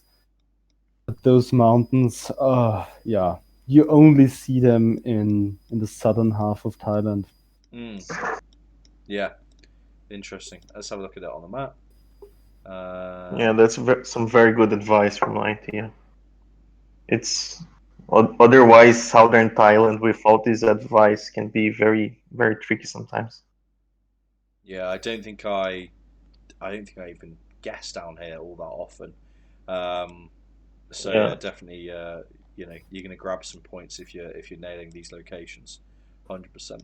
If you find those pointy mountains, or if you find a white chicken starting with four, then you can go there. Otherwise, maybe it's a little bit too risky. Yeah, or if you see just a car driving on the left side. Yeah. Brilliant. Another location. So this is a distinct highway in the Panhandle, AH2. Highway number 2, that's one of the main Asian highways, like the European E-roads. Yeah. And that's in the flat part of the southern Panhandle. You see very straight highways separated by a thick layer of grass. Yeah. Huh. This is like a quite a unique looking kind of motorway sign. Not seen anything like that in any of the other countries we've looked at so far. Probably goes to show like how much of a main road you were just describing this being, obviously with that kind of sign on it. And yeah, tons of palm trees. Where they, these are very different to say your palm oil. Palm trees are kind of a lot taller, a lot more straight. Yeah, and a kind of a darker tarmac on this road. Generation 4 almost straight north-south highway. That's southern Thailand. Yeah, big old road. Big boy road. Yeah, fascinating. And then there was one little note on this to say, and I think this is really important. In general, the redder the soil, the more towards Laos or Cambodia, the more tropical and lush it looks, the more towards Malaysia. Which, yeah, that's a really good point to make, and I think that goes to show, the soil, the color of the soil often is something I think about as a shit tier neek, and that's a good differentiator of kind of placing where that kind of soil, kind of you find that, and obviously the more tropical it gets, and the more lush it looks, obviously you're coming further down here to Malaysia. Sweet. We have got 2 locations left. We're right at the end. We've included 2 bits of meta. So we've got the Christmas Island meta. I've raged at this countless times because I absolutely never remember this. Still Southeast Asia, even though it's Australia. Yeah. Do you have any idea why it's called Christmas Island? Because it was discovered on the 24th or 25th of December in some year. They're just like, Christmas Island? Yeah, fuck it. Let's call it that. So I guess here the meta being is this white, silver. I'm not hard to describe it. This like kind of White road. I wouldn't say, because Christmas Island also has a national park that almost looks like a jungle. But the back rack that looks almost like a square. Yeah. It's probably like a Also, ATV, as you can see on the like, road sign, left-hand drive, as does all of Australia. And then just to give you an idea where this fucking place is, Christmas Island is here. Just if you can find Jakarta, just kind of come down a bit. That's probably how I'm going to try and remember it for the future. So that's one of the little meta pieces, and then the other one is very close, which is Cocos Island. So The second best snorkel in Geoguessr. yeah, that's a hell of a snorkel right there. Now I've seen this one plenty of times, and again, I always forget the sodding place. Yeah, these places are easy. You know, you're racking up big points or missing out on big points if you're not getting these places. So it is key to make sure you are. It's the only location in the world that has this kind of snorkel-like thingy on the car. Yeah, the mushroom snorkel. Yeah, I don't know what but you want to call it, but yeah. so this snorkel, it doesn't even appear across the entirety of Cocos Islands. I bet here we are very close to the airport. So there's like a long island with the airport and nothing much going on, and you have this like very large snorkel, and there's called the home island, which is like where most people live. And then it's kind of that home island there like you cannot see the snorkel. It's kind of like a back tray like Christmas, but it's kind of white. Yeah. It's a slightly different meta, yeah. Yeah, this is Cocos, which is not too far away from Christmas Island. Exactly, but I think the home island has no locations on either at the Boy's World or something like that. Maybe on your Australian territories map. Yeah, I have multiple maps. It's only with those. Yeah, it's interesting because that's where most people live, and that's where the hotels are and stuff. Exactly. And I think and the also, car what traffic I've is seen very today, limited. they deleted some coverage on in the national park of Christmas Island. It's just with a band nowadays. And they use a tracker there, right? Yeah, interesting. All right, guys, there you go. Yeah, we've made it towards the end of the document. Jesus Christ! Nice. Guy, 3 hours 40, and it was just how many? 6, 7, 8 countries? There's so much. And like we said earlier, this is scratching the surface of how detailed you can get in this continent. It's such a huge place with so much variation. It's incredible part of the world. So the guys really put the effort into to get all this information over to you, and it shows just by the time limit. We've not stopped. We've not taken a break. It's been constant. So I hope you've enjoyed that portion. As I said, all this will be uploaded to YouTube. We'll cut out the countries to make it a little bit easier. So not to worry, because we realise it has been a long episode. Do you guys up still to do? We'll do at least one round of Chat Guesser just to round things off. Sure. Yeah, sure, yeah. Yeah. Almost 6 a.m. here, but yeah. Ed, you're a legend. Thank you so much for sticking around. I really appreciate it, and the insight's been has been absolutely fantastic as well. So I can't One fault heads you. up, on the map we will be playing is that, unfortunately, even though the map is called Southeast Asia, it also includes Sri Lanka, so that location won't be counted when it's on there. But Sri Lanka is rather South Asia, not Southeast Asia. Don't know what happened there, but okay. Yeah. Yeah. I hope they learn after watching the podcast. So we're playing Southeast Asia by which one did we say we wanted to go to the topographic map? Yeah, Yeah. because topographic map is the only map that doesn't have 4 out of 5 locations in Singapore or the city north of it. There we go, brilliant. So guys, we are doing Chat Guesser. Exclamation point CG in the chat. It's just a quick way to implement some of the stuff you've learned. We will be shooting through this.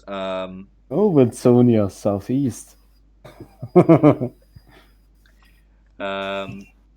So I'm going to load this up, guys. You should be able to see my Chat Guesser from within Discord. So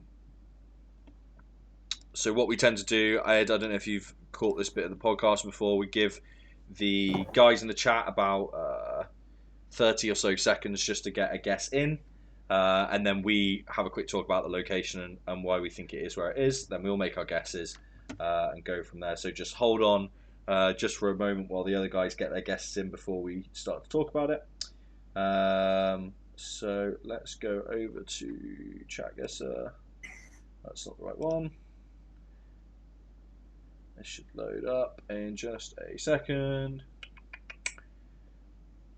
Whenever you screen share, for some reason it takes the stream a little while to load the whatever it can see. There we go. Okay, perfect. So this is our location, ladies and gents. As I said, you've got about 30 seconds to get guesses in. Where you think it is. If you want me to look at anything in particular, let me know. I'll keep an eye on chat. Can you zoom in on polls? I certainly can. It's got a nice little weird light hanging off the side of it. Got some flags.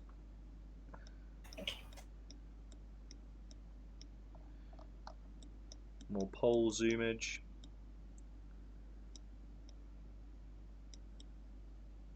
Got a tree.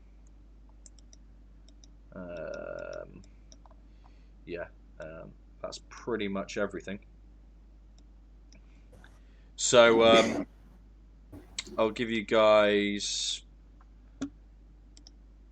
say, about 20 seconds to get your guesses in before I turn it off. Zoom in on the cow. There's a cow? How did I miss the cow? I can't see a cow apple. Ben, you have to live with it. Everyone, every time wants to have farmyard zoom. Yeah, true. After this episode, you need to add the water buffaloes to your speedrun list, so you can explore deep inside Cambodia as well. Yeah, that will be a hunt. I mean, the guy's been pressuring me to add llamas in, but I don't think I've ever seen one on Geoguessr. Guinea pigs. Oh, yeah. No, but, water buffalo, llamas, bisons. That would be the real farmyard. No, but yes, maybe water buffaloes are easier than what you do now. Sheep, you do sheep, right? Yeah, sheep's actually not that easy for some reason. Yeah, because it's only like UK and New Zealand. But yeah, water buffaloes. If you're in Cambodia, I saw like dozens this afternoon. Right. Well, I've turned off the guesses for chat. I think there's a pretty big giveaway in this location, but if we don't focus on the flag too much, talk me through where you think this is, guys, and why you would guess where you'd guess. Concrete road, flags, of course, but in general, concrete road with a bit of a red tint on the sides is the most prevalent clue. If you don't Very look at the flat. flags. Yeah, Yeah, it's very flat as well. Not so many trees. Yeah, it remembers me Cambodia, right? Like remember when you were saying that most of the land is farmable. So yeah, not so different. Cool. So we are looking at Thailand. Yeah, Yeah, Thailand, probably in like the eastern part over there. Yeah. somewhere in the bulge of Thailand. Yeah, because I guess we're, as you said, starting to get that kind of reddish soil. It's not quite like super dark or anything like that, so maybe not that close to Cambodia. So we're going to drop a guess there. Not too bad. We're 116 miles away. Who got it? Oh my! See, what the Well, hell? My man. Wait, what? My man. Wait, what? My man. How? 3 hours and 40 minutes into a I podcast, it think that was drops. a repeat. wowzers. That was a complete. Just I randomly placed it. What? Wow. Holy shit! Let's go. Okay, RC won This is by. going to insane guesses. 11.4 miles. This guy goes on insane guesses. Wowzers. That's amazing. Wowzers. I'm actually Oh my God. incredibly impressed. Wow, well done. In Well, second, well done for everybody, yeah, yeah, because well, yeah, Thailand everyone is a did massive well. country. Everyone did pretty well there. But our Asia Player of 2020, winner of the Geoguessr Award, Kurt coming in second, really proving his title there. The lovely and sumptuous Walden Knight getting third there. Well done to you. Pasta dropping a fourth place. And well, so Willie Q, I've not seen you on a stream before, but congrats on the fifth. I mean, most of us getting Thailand there. I think the flags did a number on that one. Like that, so maybe not that close. One of you's got the stream on in the background. 116 miles away. There you go. I can just hear my fucking annoying voice going. Not me. Yeah, pretty good. And I think most people kind of factoring in, flat, dry, the soil not being massively red, but it also not looking, really lush or tropical. And yeah, I can hear the stream again. By the way, guys, I don't know. It's getting picked up quite loudly on the mic. So if anyone's got a stream open, just put that onto mute. That'd be good. Right, next location. RC. I mean, come on, you got to keep that energy up. I'm honestly so surprised. I don't even know. That's Thanksgiving power right there. Right. Cool. So, guys, you got about 30 seconds or so to get the guess in. Let me know if you want me to zoom in on anything in particular. But here we go.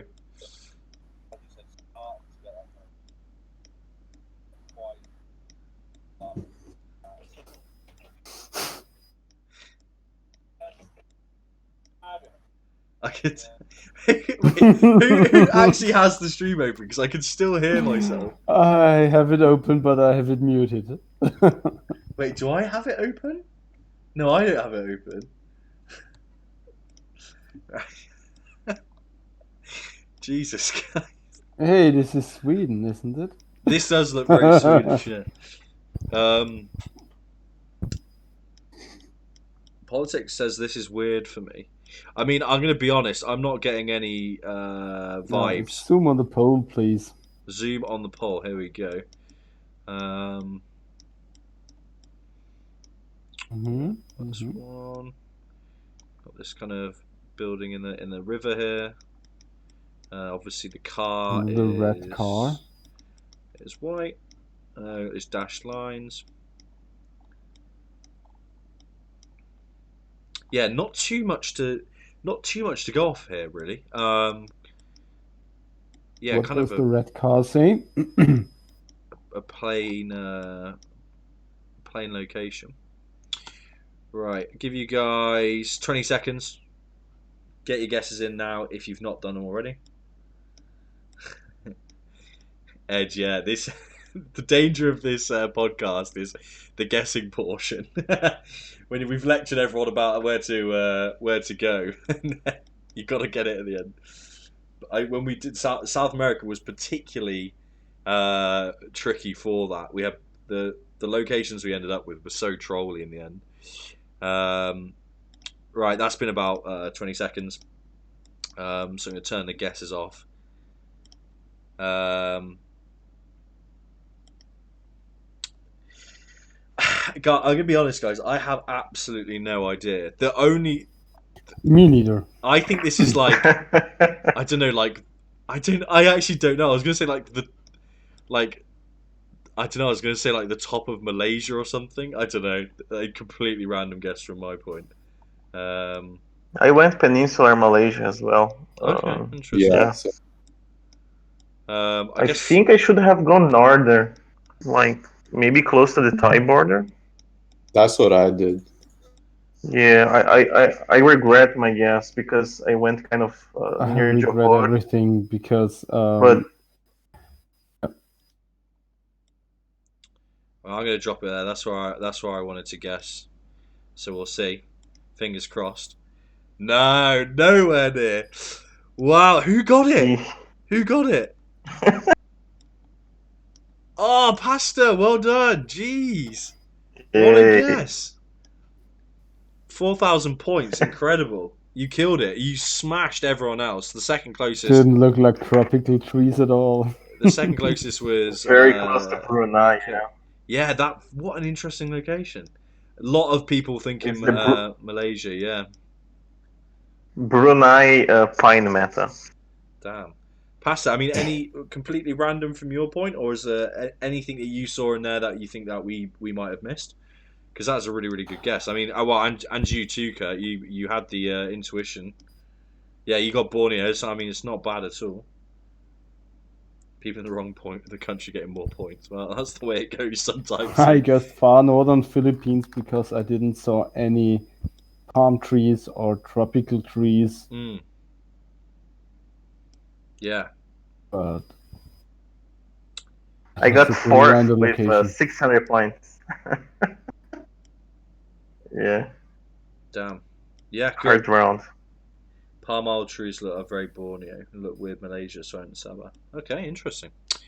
Right, well, tricky round. Let's move on to the next one. Oh, Uh, are we going to skip over this? As it's not something we covered, or yeah, we're gonna? that's, Yeah. So this is Better skip it. yeah something we were this mentioning. is in Southeast Asia, man. Yeah, something we were mentioning just before we launched the Geoguessr portion is it's very difficult to find a map that covers exactly what we did in the podcast. So we don't want to hang about on locations that we didn't offer any advice on. Sorry about for killing any streaks that people may have had. Rest in peace, streaks. Yeah. Okay, so next location. Big 0-point lead, yeah. I should have taken advantage, shouldn't I? Okay, when we got about 30 or so seconds. And again, another location with, there's not a bunch of text, there's not particularly much architecture or anything to work off, quite a rural location again. So, good luck. I have little to no idea on this one. Pan faster. You We're gonna look at everything, Apple. Don't. It's okay.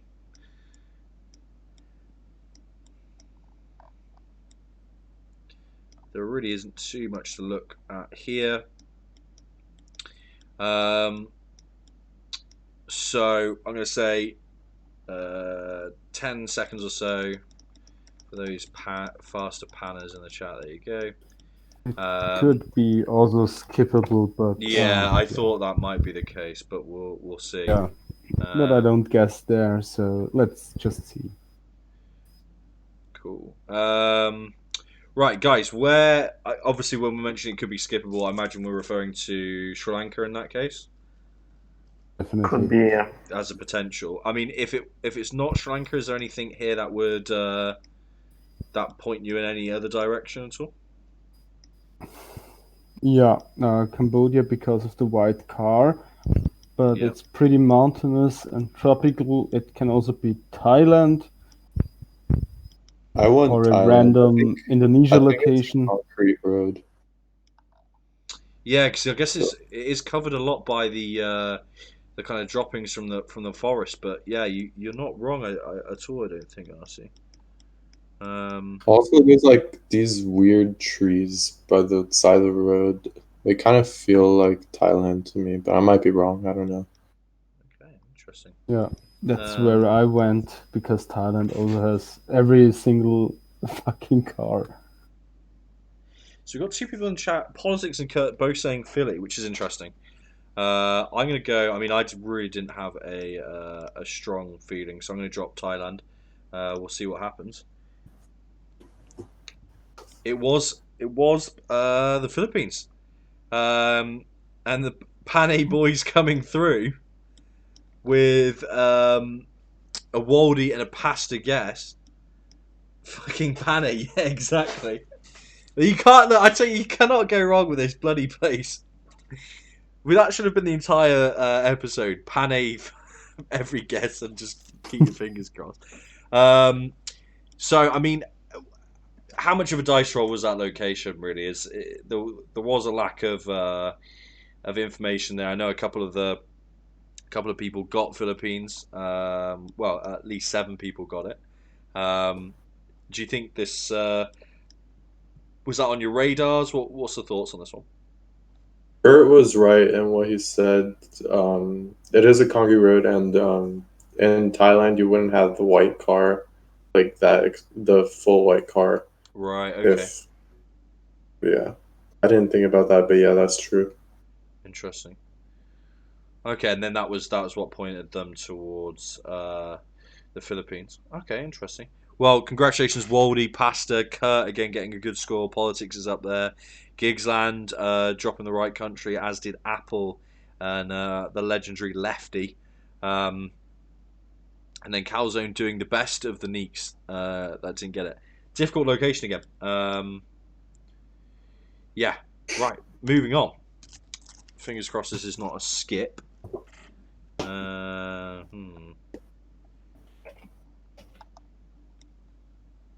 Not a skip, right, guys? I don't think.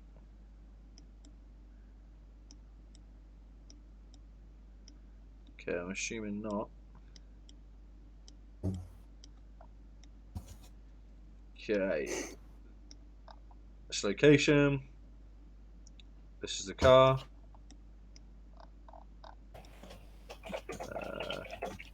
Wait!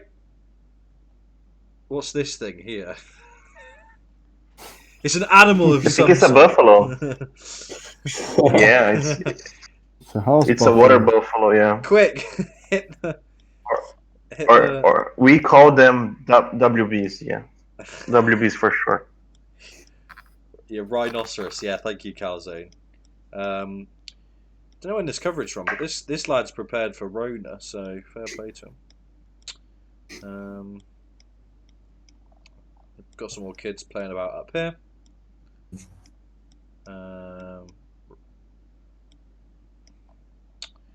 Loads of different types of palm trees, actually. Quite interesting. Got a pole here. Yeah, I think one thing we also didn't mention was the abundance of banana trees in that country. Okay, interesting. Those Right. with the curvy leaves, small trees. About 10 seconds to get your guesses in, guys. So if you're going to guess now.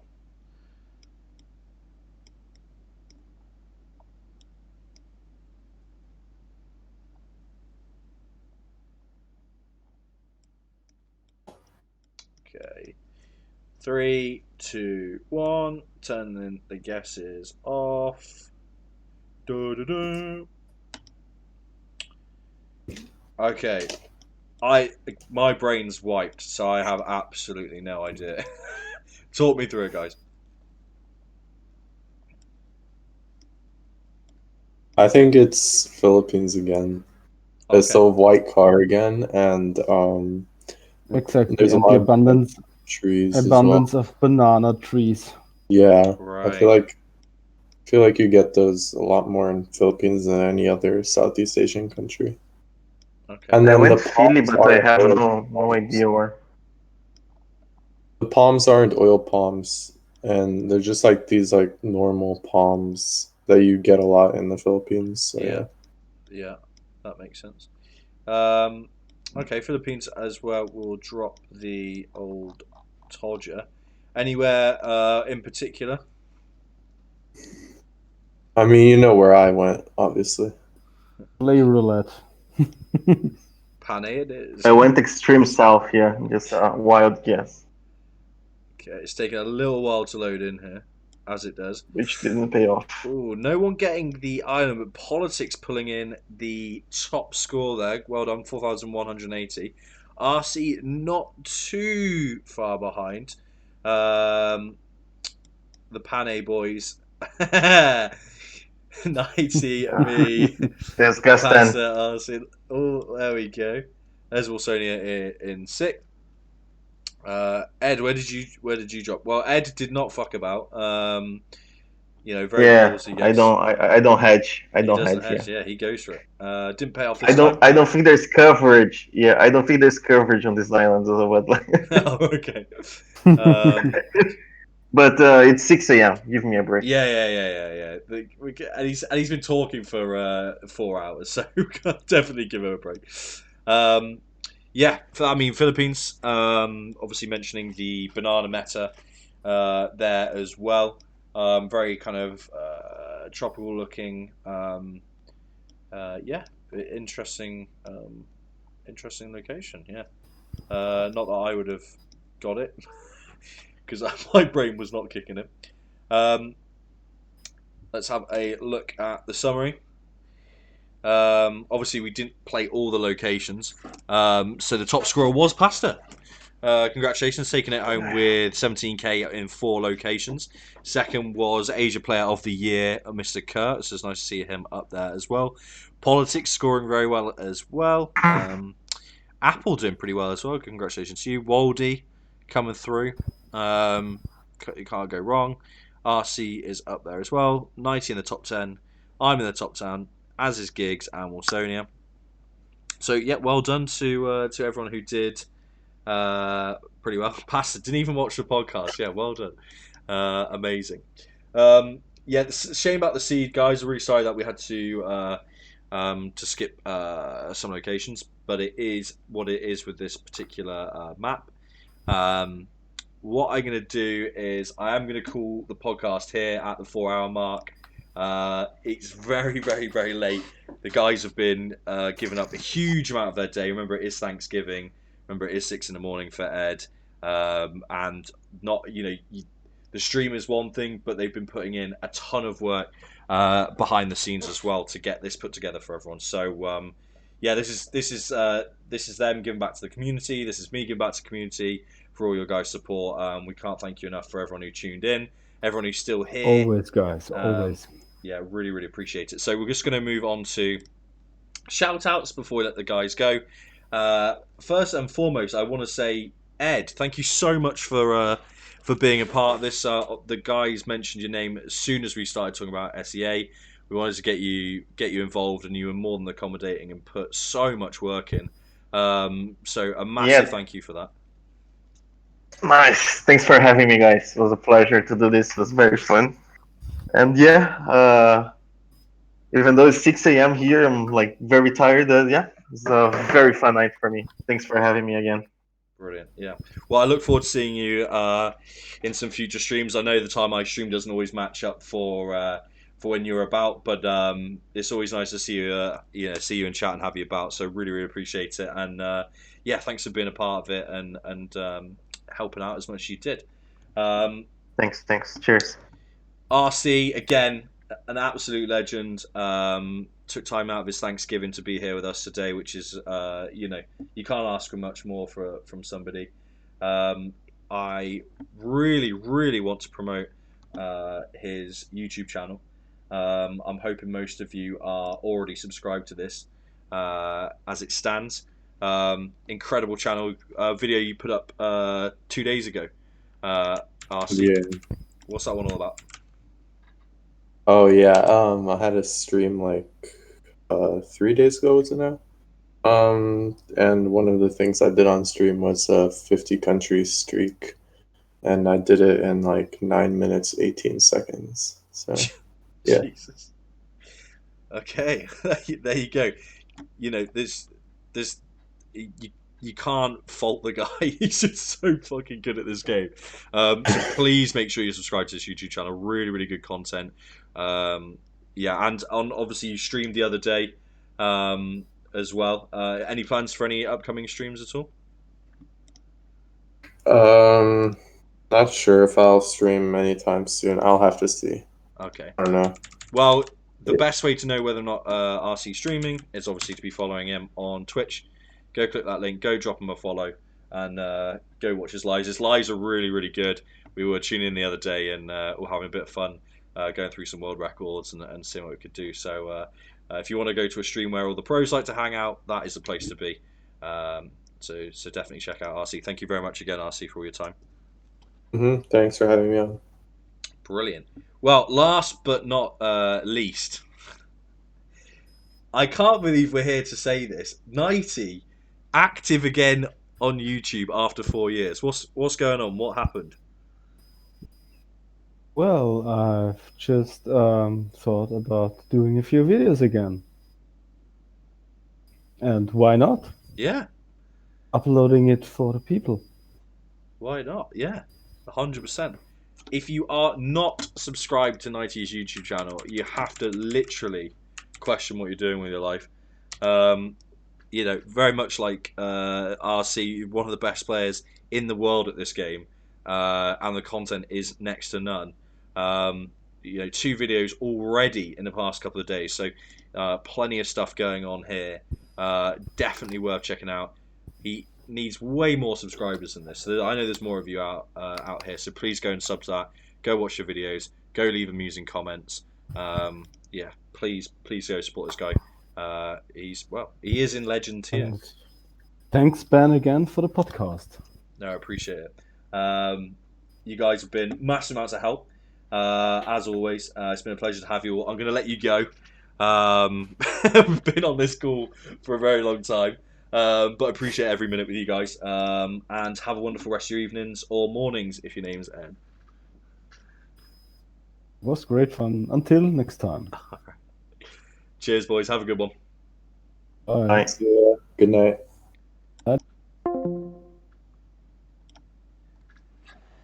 Oh my god! What the fuck just happened?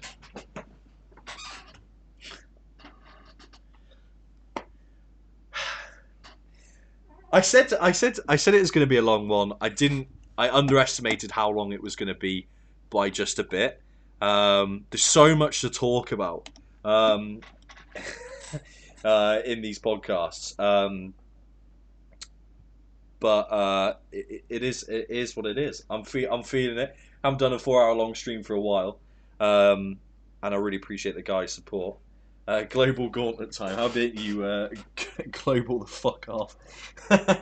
No, I've really appreciated the support. The views have been really, really good tonight. Again, thank you for all the support.